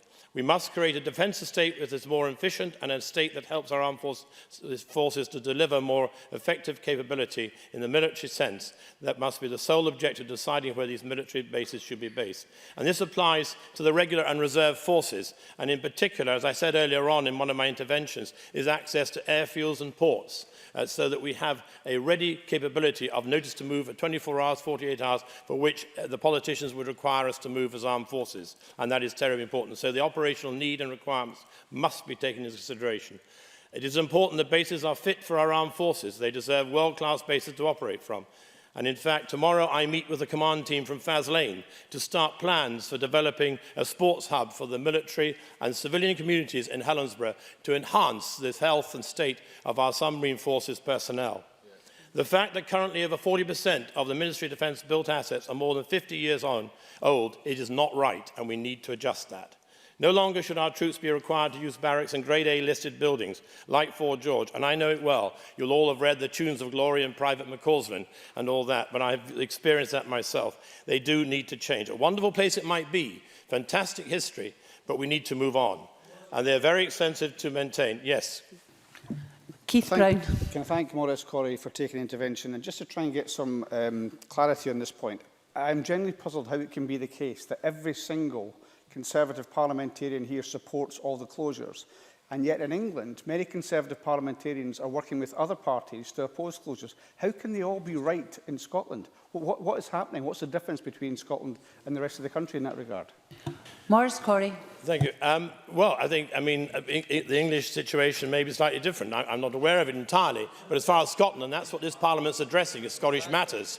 And therefore, as far as we're concerned, that is our view, taken as a group, and we're putting our things forward. So that's where we are. I will not address the English issues. That's exactly what it is. Yes, I will. David Stewart. The member recently just said that what's crucially important is access to ports and to airports. Does he not recognise that Fort George has got excellent access to both? Maurice Corrie. It may have a port, but it's not big enough for the requirement. So most importantly, but we must listen to our soldiers, and I have listened to our soldiers of 3 Black Watch, my old regiment, and they want to be more closer to their regimental area of Fife and Perth, and into Edinburgh. We need to take that into cognizance as well. Hold on, please. David Stewart. Thank you, President Officer. The member made a very distinct statement about the port not being large enough. I have quite a lot of experience dealing with Inverness Harbour and indeed other harbours in Highlands and Islands. Can you evidence that fact? Because I've not had that picked up. There's been any opportunity where Inverness Harbour has not been large enough to cope with MED requirements. Can you evidence that point for the Parliament? Maurice Corrie. Thank you. Mr Stewart, yes, I certainly would stand to hear what you say, and certainly I would like to look into that. But as far as I'm concerned, is the most of the movement is air portable now, and that is why we've got C-17s, the Galaxy equipment, heavy lift aircraft in, and that is why Kinloss and Lossiemouth, or particularly Lossiemouth, is so important for that area. So that's the main move, is by air. And as I say, most importantly, it's important to think of the soldiers, to bring them closer to the regimental area, as I said earlier on, the 3 Black Watch. Now, no soldier can be expected to sleep inside monuments built to fight the Jacobite rebellions. The strategy announced by the Secretary of State for Defence will see this come to an end, and that is not before time. Thanks to the savings from the Ministry of Defence estate optimisation strategy, there is going to be an investment of over £4 billion across the UK, of which £1.7 billion for bases here in Scotland, as has been said already, will provide more jobs and opportunities for people right across Scotland. The £1.3 billion upgrades to HMS Naval Base Clyde, soon to be the home of the entire submarine force, which will see upgrades into its waterfront and engineering support facilities, etc., and accommodation, and indeed, I said, physical security, and also health projects, which I've mentioned about tomorrow, and the arrival of the Dreadnought class of submarines arriving in Scotland. 3.6 million of that, of which is being used to examine the best option of developing a new submarine school at HMS Naval Base Clyde, which I have been quite involved in my councillor role in securing that coming to that area. This will mean that we will see the current military and civilian jobs at HMS Naval Base Clyde rising from the current number of 6,800 by nearly 2,000 to around 8,200 by 2022. Good news for the entire region of my West of Scotland region. Thanks to this UK government commitment, Scotland will become the home of Britain's submarine fleet and its training centre. And the further 400 million, as you know, is to be invested in RAF Lossiemouth, which will see its runways and taxiways, etc., and accommodation upgraded. And all the time we're saying accommodation upgraded, we're thinking of our servicemen and our troops very much in this way, and what is going to be good for them as well. An anticipation of the 9 Poseidon P-8 maritime patrol aircraft and additional Typhoons which are coming. It continues to host one of the RAF's 3 fast jet main operating bases, and by 2024 will lead to at least 400 extra personnel based at RAF Lossiemouth as a result of the Marine Patrol aircraft being based there, and also the additional Typhoon squadron. And Lucas Station, again, will be expanded to become the main hub. And that's a very interesting point, because that now is, we're upgrading our railways, and therefore that's important that we have that to make sure we can move some heavy moves and heavy equipment, and home to one of the Army's operational engagement and resilient infantry brigades based at Lucas. This consolidation of the defence estate in Scotland, as I've highlighted, is allowing the United Kingdom to invest significantly in better facilities to support the men and women of our armed forces, and also to address the needs of our defence forces both here at home and in the home defence role and overseas as well. This means that we can focus on giving troops the equipment they need to get the job done, and use the money effectively that we can save, and looking at our efficient way, we will look at our defence estate and our bases. And the Secretary of State has received his advice, yes, from the defence chiefs, the people who know what is needed operationally. And that is something that the Prime Minister constantly says when she refers to any defence matters. She listens to her defence chiefs, the experts in the field. And as is noted in the amendment put forward by my colleague Jackson Carlaw, thanks to our Conservative government, Scotland's industry will benefit massively from access to the UK defence procurement spending. In Scotland, the defence procurement spending employs 11,000 people. Yeah, can you start to come to a close, please? Thank you, Deputy Speaker. And therefore, the defence support group, such as that we mentioned, that actually is bringing, and the reason that Stirling is no longer going to exist, the 26th Command Workshop, is because the DSG contract, the Defence Support Group contract, actually is bringing the jobs into the bases, close to the units, okay? And that's the modern way of doing it. So all of which the SNP will put in jeopardy with independence. This is a long-term employment for the future. And for example, McTaggart Scott employed 32 apprenticeships. You must come to a close, please, Mr. Corrie. So that's the sort of long-term commitment the UK government is making in the highly skilled jobs here in Scotland, and also helping its veterans. The MOD has signed the contract with BAE Systems, as you know, for the offshore... Mr Corrie, you really must come to a close. And so that investment also in the Type 26s. So it's thanks to our Conservative government making Scotland a defence priority that Scotland will continue to lead the way and defending our country from air, land and sea. And that's why I'm supporting Jackson Carlo's amendment. It would help if members would draw breath occasionally to allow me to come in and ask them to close.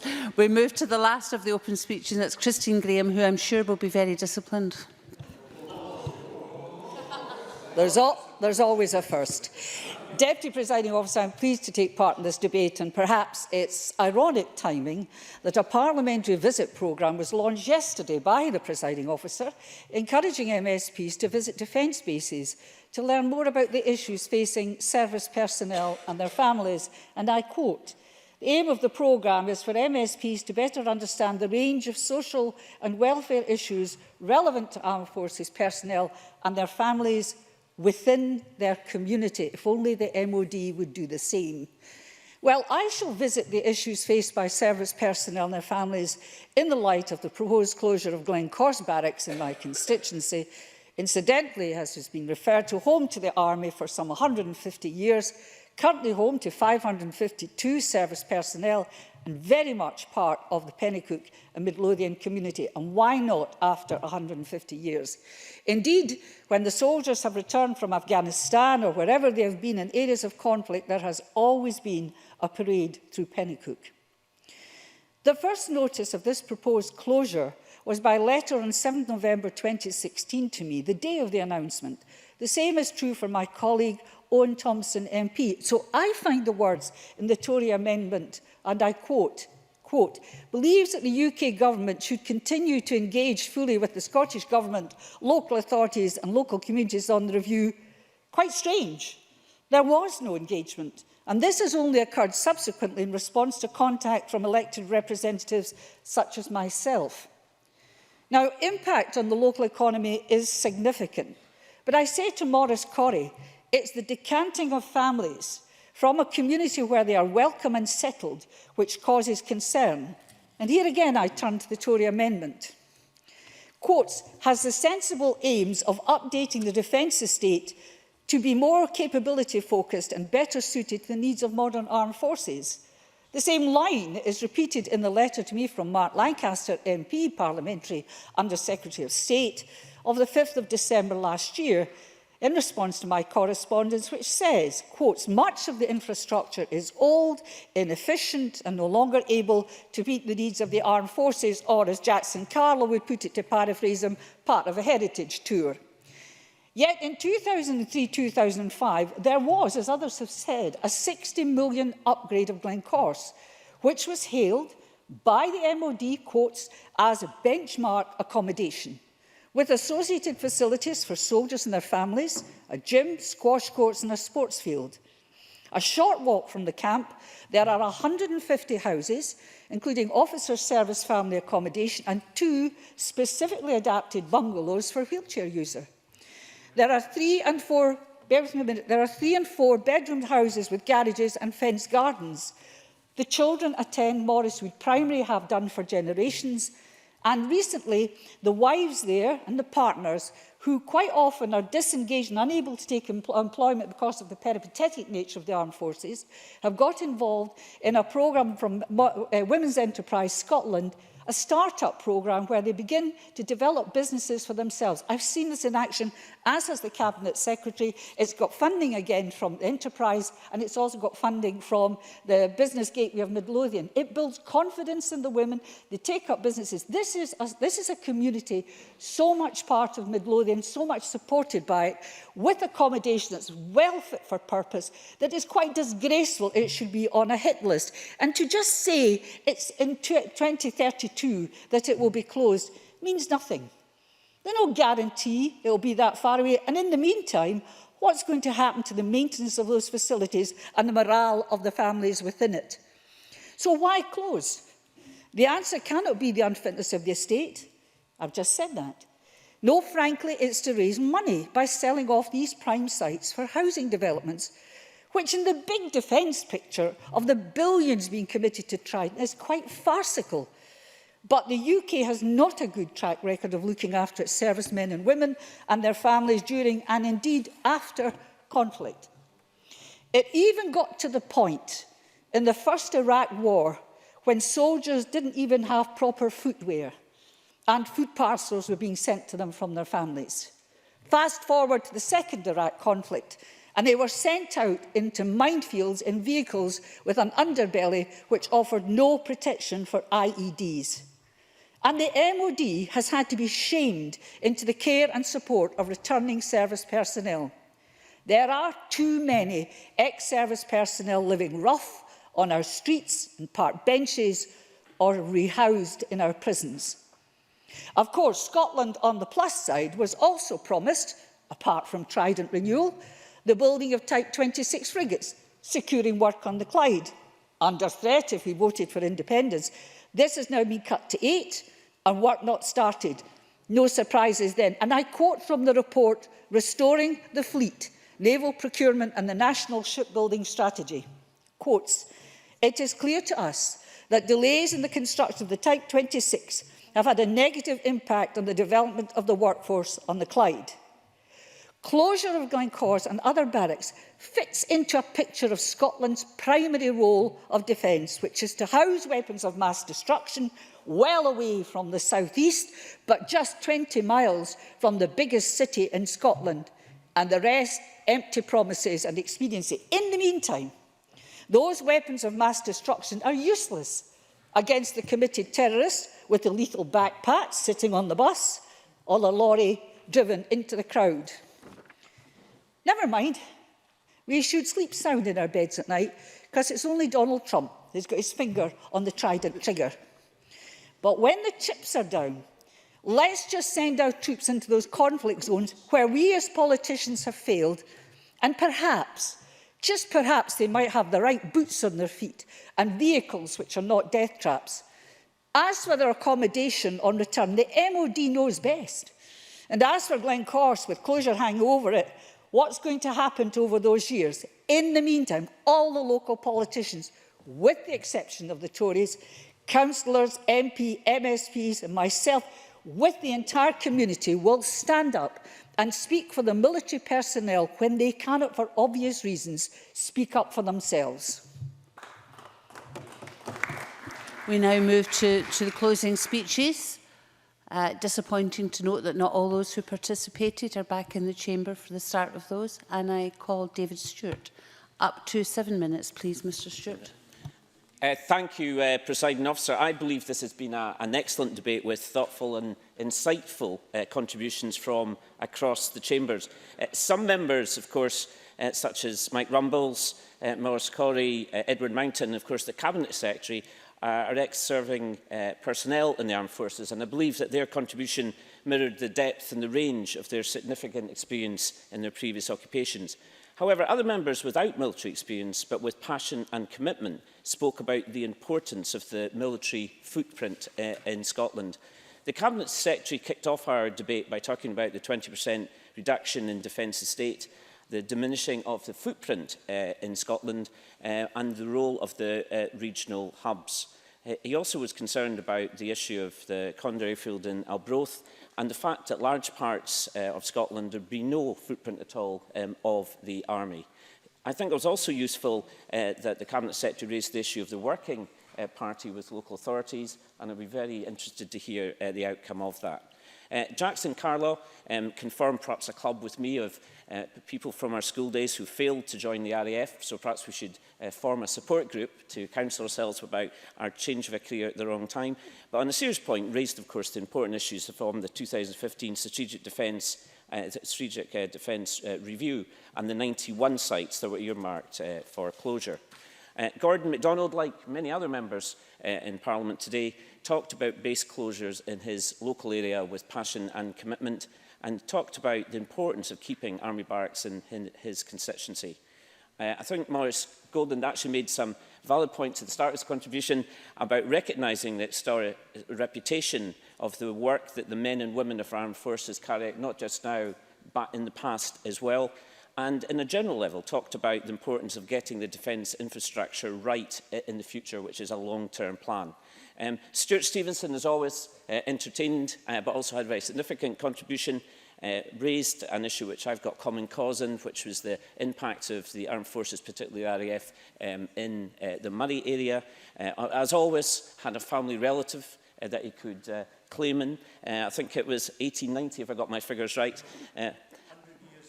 100 years earlier. I will go back to school and remember the dates at a better time. But it made, I think, a very valid point about the threats in the future of non-state actors, the worries about violence, fear and hatred, the concerns about ISIS, the concerns about North Korea, and also the importance of the mobile forces. And I think he might have slightly misquoted the reference, but he did make the point, as made by a famous German military strategist, that no plan ever survives the first contact with the enemy. Mark Ruskell also made some very valid points about the relationship between governments, not just national, but the important role of local government. And I note this is probably his last meeting before he gives up being a councillor, so I won't have to express any interest in that in the future. And how we need to look at when bases are going to close, irrespective of the campaigning that's been done.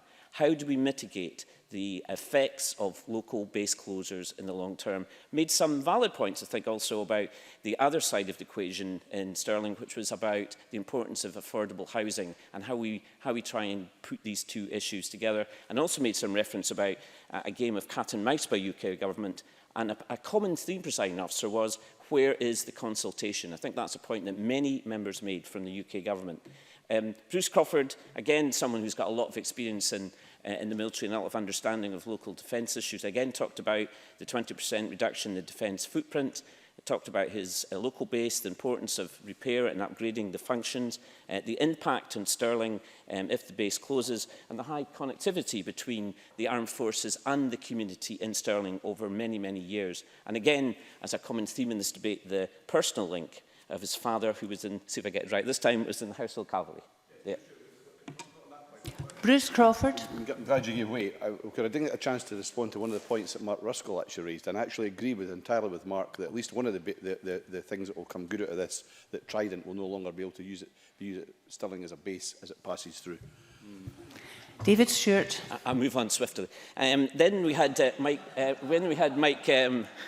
Then we had Mike Rumbles, again someone with lots of experience in his previous life. I think he had 15 years in the army. Talked about Glencorse being his first posting, and he made some valid points about the economic effects of the closure of the bases, and did support the regional hubs. I don't think anyone's suggesting that everything is negative from the UK government suggestions. There is some, I think, military and strategic advantages of having the regional hubs. But this point I think I would stress is that our current and our future capabilities must meet the new threats.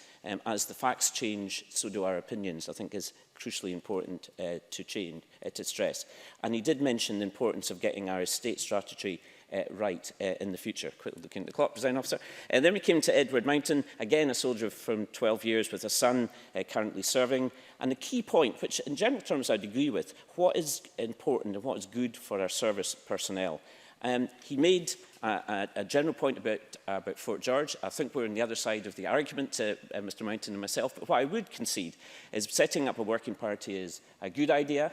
I would certainly like to volunteer to that. He made some general points, I'm not sure if I was part of that, that those who want to see Fort George stay open are ineffectively chirping from the sidelines. Well, last time I looked, that was called democracy and campaigning, but on that minor point, I would be happy to sign up, Mr Mountain, to the working party if you can arrange that. Graham Day again made some excellent points about the long-term plans for Condor, worried about the constant chipping away of the issues. And then we came to Mort Corrie, again, our next very experienced person with the army, and obviously spoke with a lot of authority about getting more efficient defence estate, looking at regular and reserve forces. And I promised, presiding officer, next Christmas I will give Mr Corrie a watch, because I don't think he's very good at keeping time, but nevertheless.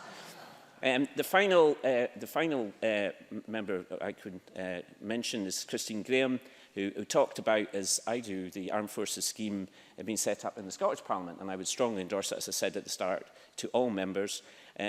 I think made excellent points about Glencore's, how excellent the facilities are there, the importance of the partners being involved in the business support group. She finished by saying it was a disgrace that it's closing. And as always, Presiding Officer, I will give Christine Graham the last word, but I also notice I normally don't get the first word either, so I will close on that point. Thank you.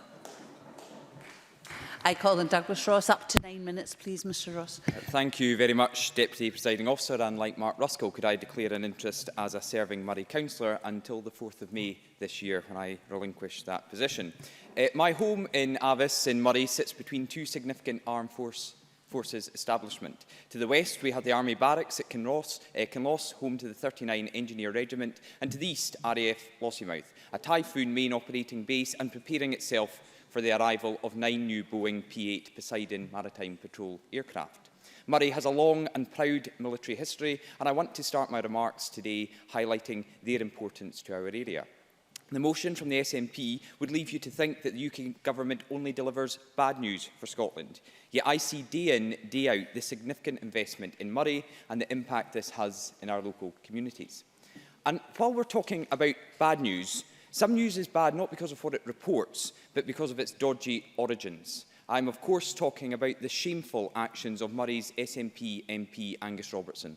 Looking for cheap headlines and to stir up a frenzy, Mr Robertson quoted an impeccable source that Kinloss was to close. The community has been understandably concerned. A task force was established, personnel and their families were left unsure of their futures. But in the end, the base didn't close. Far from being an impeccable source, Angus Robertson has never established any basis for his claims, and months of uncertainty were created for no reason. Those claims were repeated today by the Cabinet Secretary, who said it was a last-minute decision to save Kinloss.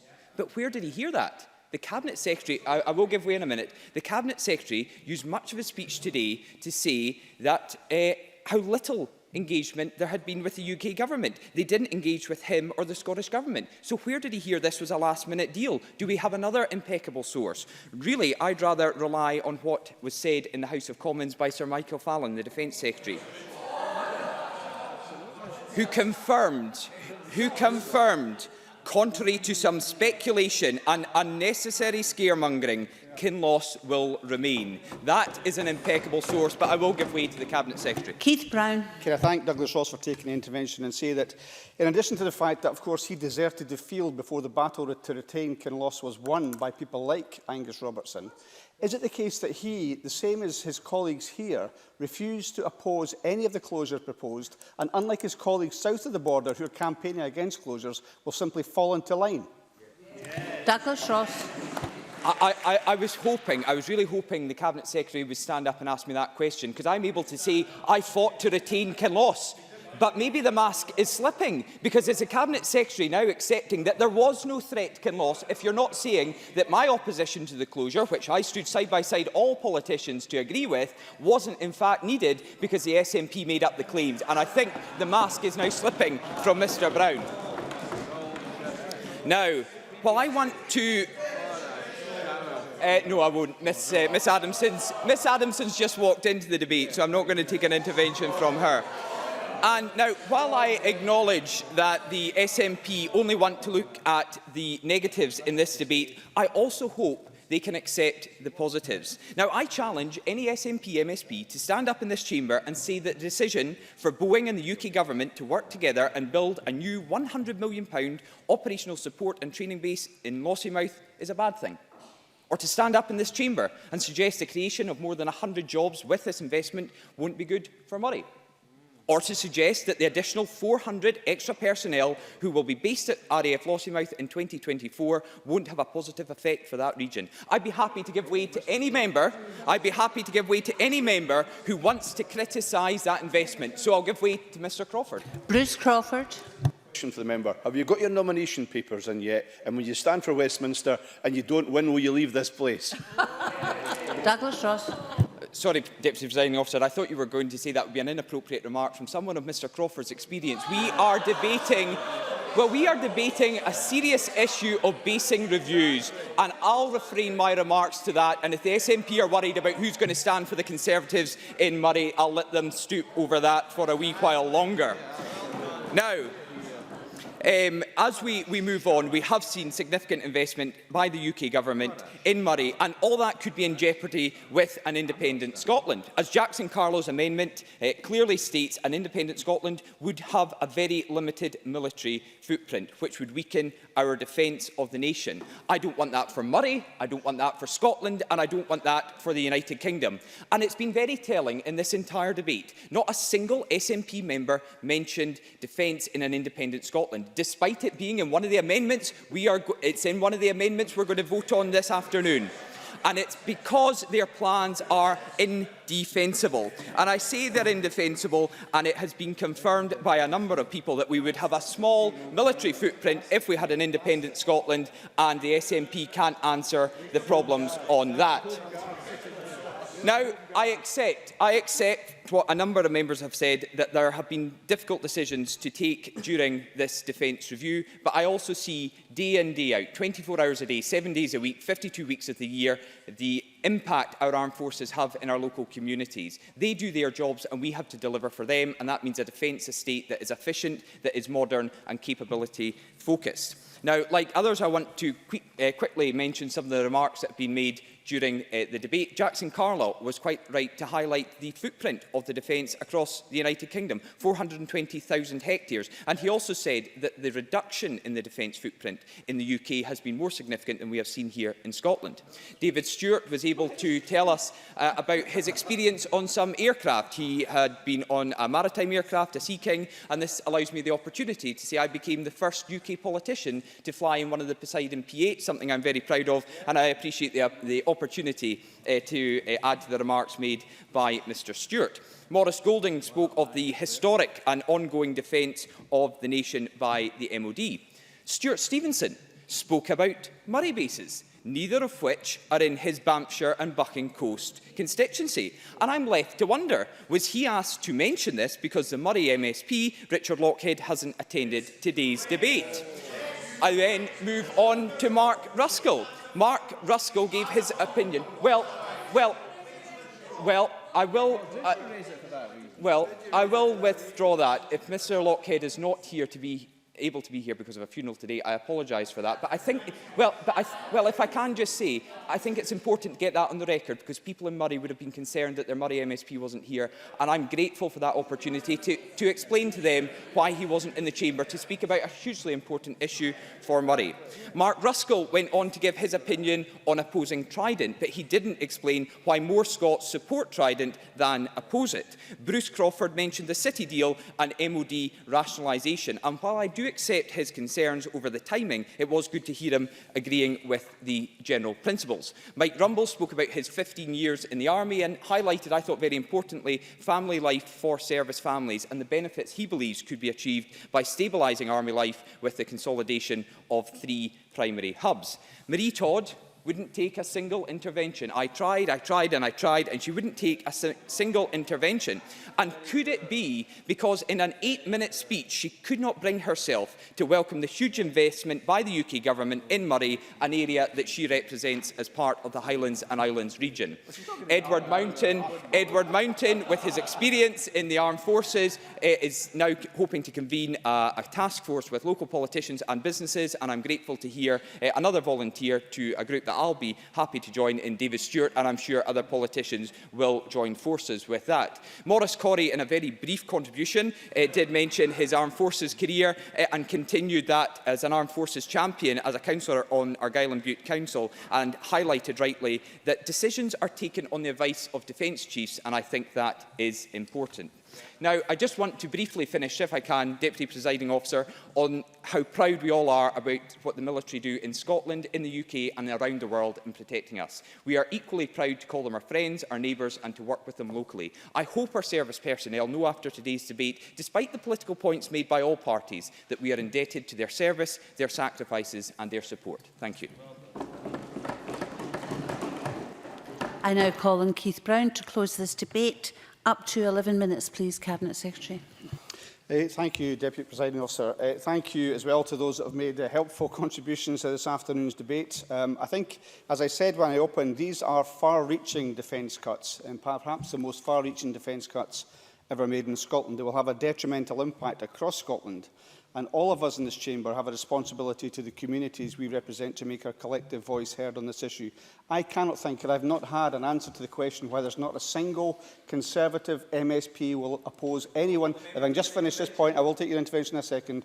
Not a single MSP, Tory MSP, will oppose a single closure where your colleagues down south of the border feel perfectly able to stand up for their communities alongside representatives of other parties. On that point, I'll give way to Douglas Ross. Will you clarify your remarks then, because you can confirm that I oppose the closure of Kinloss. You are saying that was a genuine closure. If that didn't happen, then why can't you accept that I oppose those closures? And that is an example of Conservatives working in their constituencies to oppose these closures. Keith Brown, and can I remind everyone yet again that there are not private conversations between people during debates. You should always speak through the chair. Keith Brown. Thank you, Deputy Presiding Officer. My understanding of what Douglas Ross has said is this was a proposal that was never going to happen, the closure was never going to happen, but he prevented it. He was the one that, you know, it's just bizarre.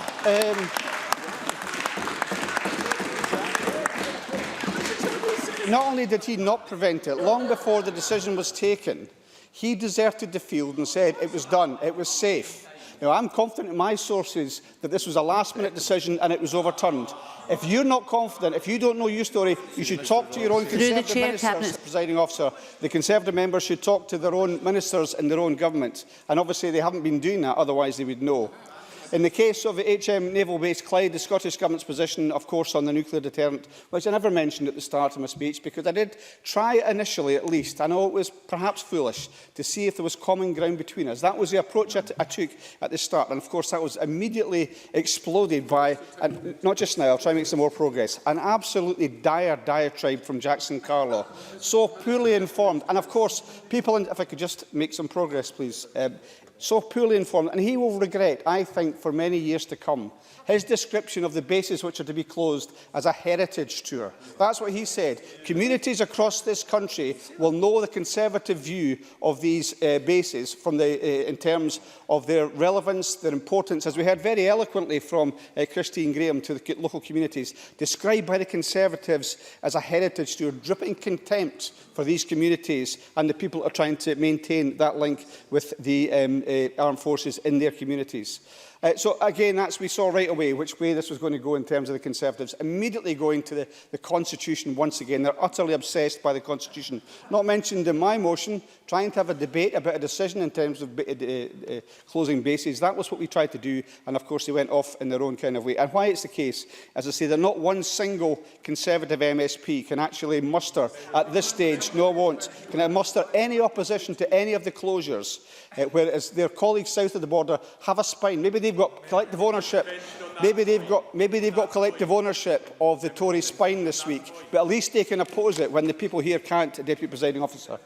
So what we've seen is there's no opposition to be had from the Conservatives, and that will haunt them in the next 2 months during the course of this election, Deputy Presiding Officer, when people want to put questions to Conservative council candidates and parliamentary candidates as to why they have so supinely allowed this closures to take place without any opposition whatsoever. Dave Stewart, I thought, made a very good contribution, and he also pointed out the fact that this was about communities. Edward Mountain had talked about this. It's not about buildings. I agree. It is about people. It's about communities, those who serve in the armed forces and the communities which work with them. Can I say, first of all, this is perhaps the most important point of this debate, in my view.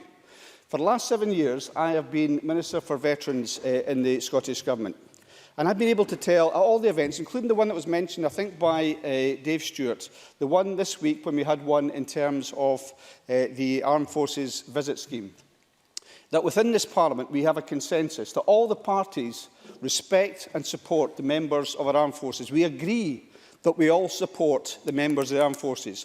What we had from Maurice Golden, the words he said was, all military personnel are expendable to people like me and people in this party. Now, I'd ask him to think about that. There's two things that apply. First of all, I find it profoundly offensive. I think many other people would do as well. If you heard what Bruce Crawford had to say about his son and his father as well, profoundly offensive. I'm not saying that's going to worry the Tories too much that I find it offensive. But it is the case, and he should know this, that veterans and those in the armed forces are very grateful for the fact that at least we agree on that basic point, although we have fundamental disagreements in terms of Trident and other aspects. We do have a general agreement. I will give him the chance, either now or during the course of the rest of my summing up, to intervene and clarify his remarks. I'm sure he cannot mean that we think that the armed forces, members of the armed forces, every single person is expendable. I'm sure he didn't mean to say that, and I'm happy to give him an intervention if he wants to come back in and correct that, because if not, it certainly changes my script for what I'm able to say to veterans, the armed forces and the outside world about the views held within this Parliament. Mike Rumbles, I think, in, again, a bizarre intervention, said it was the SNP's fault these closures were taking place. It was down to the SNP. I think his logic was that they had failed to prevent it. Now, if I can just make the point first, and I'll let you come in after that. Maybe it was Ming Campbell's fault, the original decision in terms of Lucas. Or was it maybe it's to Mike Weir's credit that we've so far kept 4-5 Commando. But it makes no sense at all. And it just shows the desperate measures which Mike Rumbles will go to try and protect the Conservatives, perhaps potential future coalition partners, rather than actually talk about the important issue here, which is the closure of the bases. And I will take an intervention from Mike Rumbles. I think the Minister is deliberately misunderstanding the point I was making. With 50-odd MPs in the House of Commons, I would have thought if they worked together with the UK government on issues like this, they could actually influence events. It's obviously that they haven't done so or been able to do so. Keith Brown. I think that confirms for everyone else how bizarre the intervention was from Mike Rumbles previously. The idea that a Conservative government, and it always seems to be a Conservative government, Graham Day spoke about the various chopping and changing which has happened since 2010 until this point, about changes in terms of the UK government's approach to military bases and how it's chopped and changed. Actually, Gordon MacDonald did exactly the same thing. It goes back further than that, of course, in relation to 4-5 Commando. Margaret Thatcher in the 1980s wanted to abolish the entire Royal Marine Corps, as I remember. So this has been going on for a long period of time. And it seems to me that we could have had a bit of consensus about the fact that perhaps there would be a different approach from the Conservatives in Scotland, or even the same approach as those of their colleagues south of the border willing to oppose this. But unfortunately, we've not been able to have that today, which is unfortunate. I will do, from Edward Mountain. Edward Mountain. Thank you, Minister. You accuse us of taking one line. Sorry. You accuse us of taking one line on this. You accuse us of taking one line on this issue. Are there any bases in Scotland that you don't think are fit for purpose and that should perhaps be considered for closure to benefit the troops that are actually being posted there? It's a very fair point, but can I just refer Edward Mountain to the point I made when I made my opening speech, which I said to Mark Lancaster at the very start, before any decisions were taken in relation to any of these closures. And Fort George was the one most in point, because the Scottish Government, as you'll know, has a very fundamental interest in Fort George. That if there were concerns about the fitness, the suitability of any of the bases, let's work together, see what we can try and achieve. That has never been done. And that is why, as was pointed out by Christine Graham, the motion that you've put forward, the amendment you've put forward, talks about continuing engagement with the Scottish Government. There has been no engagement with the Scottish Government. Now, it is the case that we are going to help the local authorities pick up the educational consequences, the employment consequences. The thing to have done would be to try and work together on this. And instead, we've been totally excluded from that. So, of course, it's the case that not all bases are fit for purpose. But you've asked me that question. Can I ask Edward Mountain the question? Does he think that Glencorse Barracks fall into that category? Not fit for purpose, not suitable as a Ministry of Defence facility? Happy to give way. And I'm sure the Minister listened to what I said earlier during the speech, that I don't know my way around Glencorse Barracks, as well as Christine Graham does. And I have to take on advisement what she said. I asked you a specific question. It's unfair for you to throw it back at me. I'll repeat it. Is there one barracks in all the barracks that are earmarked for closure that the SNP think is not suitable for soldiers in the 21st century? Could you answer that question, please, Minister? A, I just have answered the question, and B, surely it's got to be the case that the UK Government can make a case for any bases which they feel need to be closed, and they should talk to the Scottish Government about it. Tell us what the detail of it is so we can actually respond to that. That's what they've refused to do. That's why there can't be the dialogue there should be. And in relation, I would have thought Edward Mountain would have known, given his remarks in his speech about the condition of Glencorse Barracks. Just to remind him, £60 million spent as recently as 2006 and now being shut.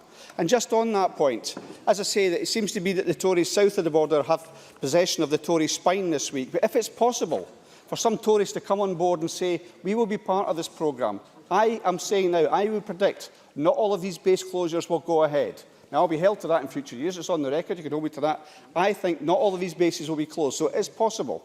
And I think, as Dave Stewart made the point, that if we stand together and we make the case, we can stop some of, especially the more absurd of these closures. And that's all this motion seeks to do.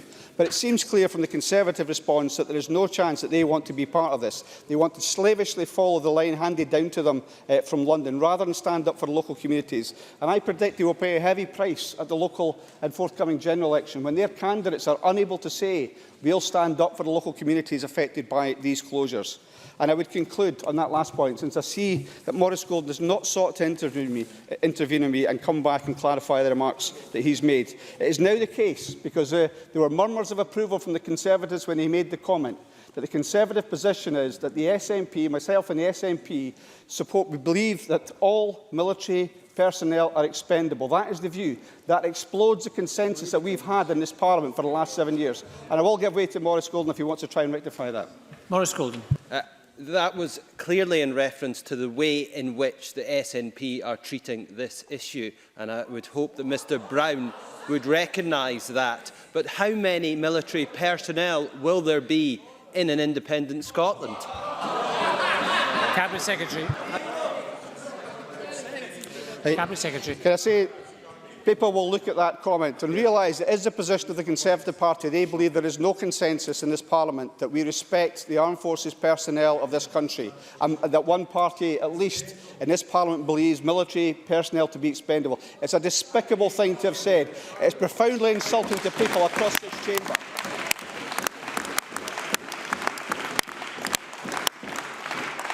You've had your chance to rectify that. The Tories had the chance to try and support the local communities trying to oppose those bases. They've refused to do it. I hope that this motion will pass and that the rest of us in this chamber will oppose these closures. Thank you. Thank you. That concludes our debate on defence basing reforms.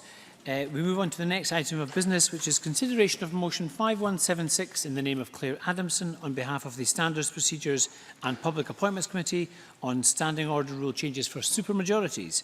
I call on Claire Adamson to speak to and move the motion. Thank you, Presiding Officer. Under the Scotland Act 2016, there will be a new supermajority requirement for legislation on certain subjects relating to Scottish Parliament elections. These include the number of MSPs, the electoral system, and who can vote in Scottish Parliament elections.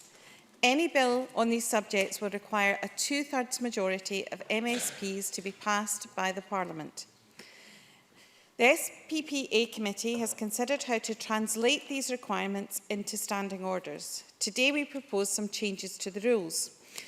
A report sets out the details of these changes, and they include a new requirement for presiding officer to make a statement about whether a bill requires a supermajority to be passed, a requirement for the Parliament to vote on every bill after the conclusion of Stage 3 debate in order to formally record the result, and a procedure for what happens if the Supreme Court disagrees with the presiding officer's decision on a supermajority question. Once these new standing orders are in place, the new powers over the Scottish Parliament elections can be commenced and transferred. And I am pleased to move the motion in my name. Thank you very much. The question on this motion will be put at decision time. The next item of business is consideration of business motion 5250 in the name of Joe Fitzpatrick on behalf of the Parliamentary Bureau setting out a revised business programme. I would ask any member who wishes to speak against the motion to press their request to speak button now. I call on Joe Fitzpatrick to move motion 5250. Formally moved. Thank you. And no member has asked to speak against the motion. I therefore put the question. The question is that we agree motion number 5250. Are we all agreed? Yes. We are agreed. Next item of business is consideration of two Parliamentary Bureau motions. I would ask Joe Fitzpatrick on behalf of the Parliamentary Bureau to move motions 5193 and 5194 on the approval of SSIs. Moved on block. Thank you. There are 6 questions to be put as a result of today's business. The first question is that Amendment 5185.3 in the name of Jackson Carlaw, which seeks to amend motion 5185 in the name of Keith Brown on defence basing reforms, be agreed. Are we all agreed? Yes. We're not agreed. We'll have a division and members may cast their votes now.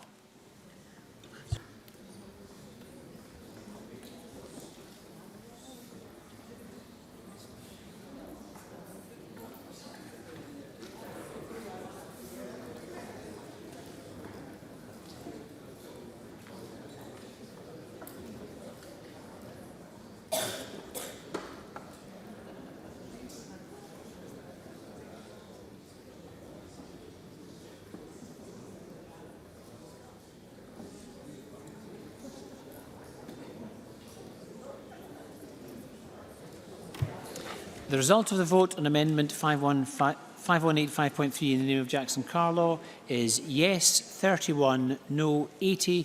There were no abstentions. The amendment is therefore not agreed. The next question is that Amendment 5185.1 in the name of David Stewart, which seeks to amend the motion, be agreed. Are we all agreed? Yes. We're not agreed. We'll move to a vote and members may cast their votes now.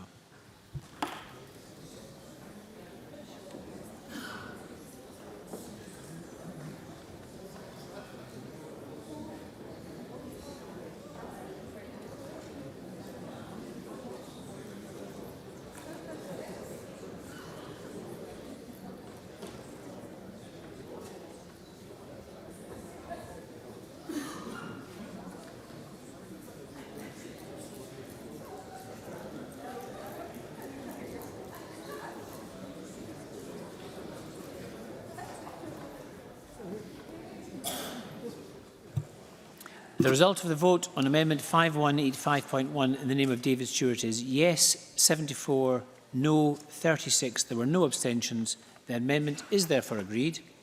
The next question is that motion 5185 in the name of Keith Brown as amended be agreed. Are we all agreed? Yes. We're not agreed. We'll move to a vote and members may cast their votes now.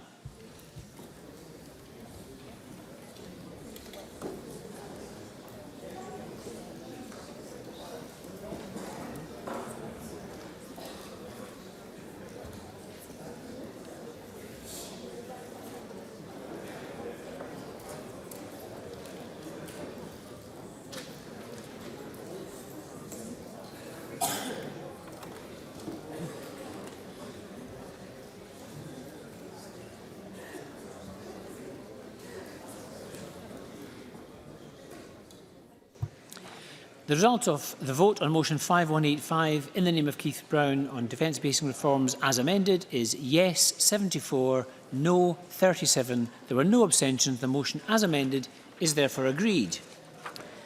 The next question is that motion 5176 in the name of Claire Adamson on behalf of the Standards Committee on supermajorities be agreed. Are we all agreed? Yes. We are agreed. The next question is that motion 5193 in the name of Joe Fitzpatrick on the approval of an SSI be agreed. Are we all agreed? Yes. And we are agreed. The final question is that motion 5194 in the name of Joe Fitzpatrick on the approval of an SSI be agreed. Are we all agreed? Yes. We are agreed. Point of order, Stuart Stevenson. Presiding officer, I want to raise a point of order under section 7.3, respect to other members. And I'm not, under the circumstances, going to name the member who's caused me to do this, because the member has already made a fulsome and proper apology. But I just wanted to clear for the record and for future reference for members here that if a member is to accuse one of the members here for being absent, they should properly have made inquiries as to the reason that that person is absent, so that they do not infringe Rule 7.3.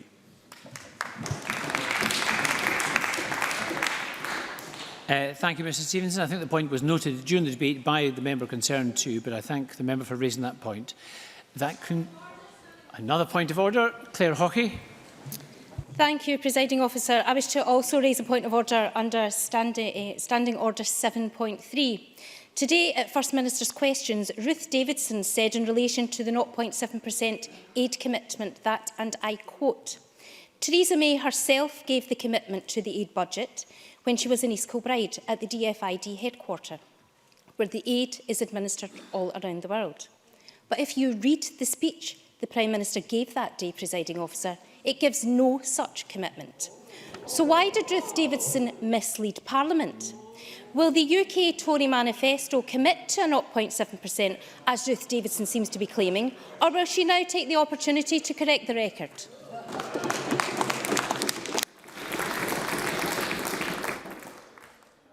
Can I thank Ms Hockey for raising that point of order.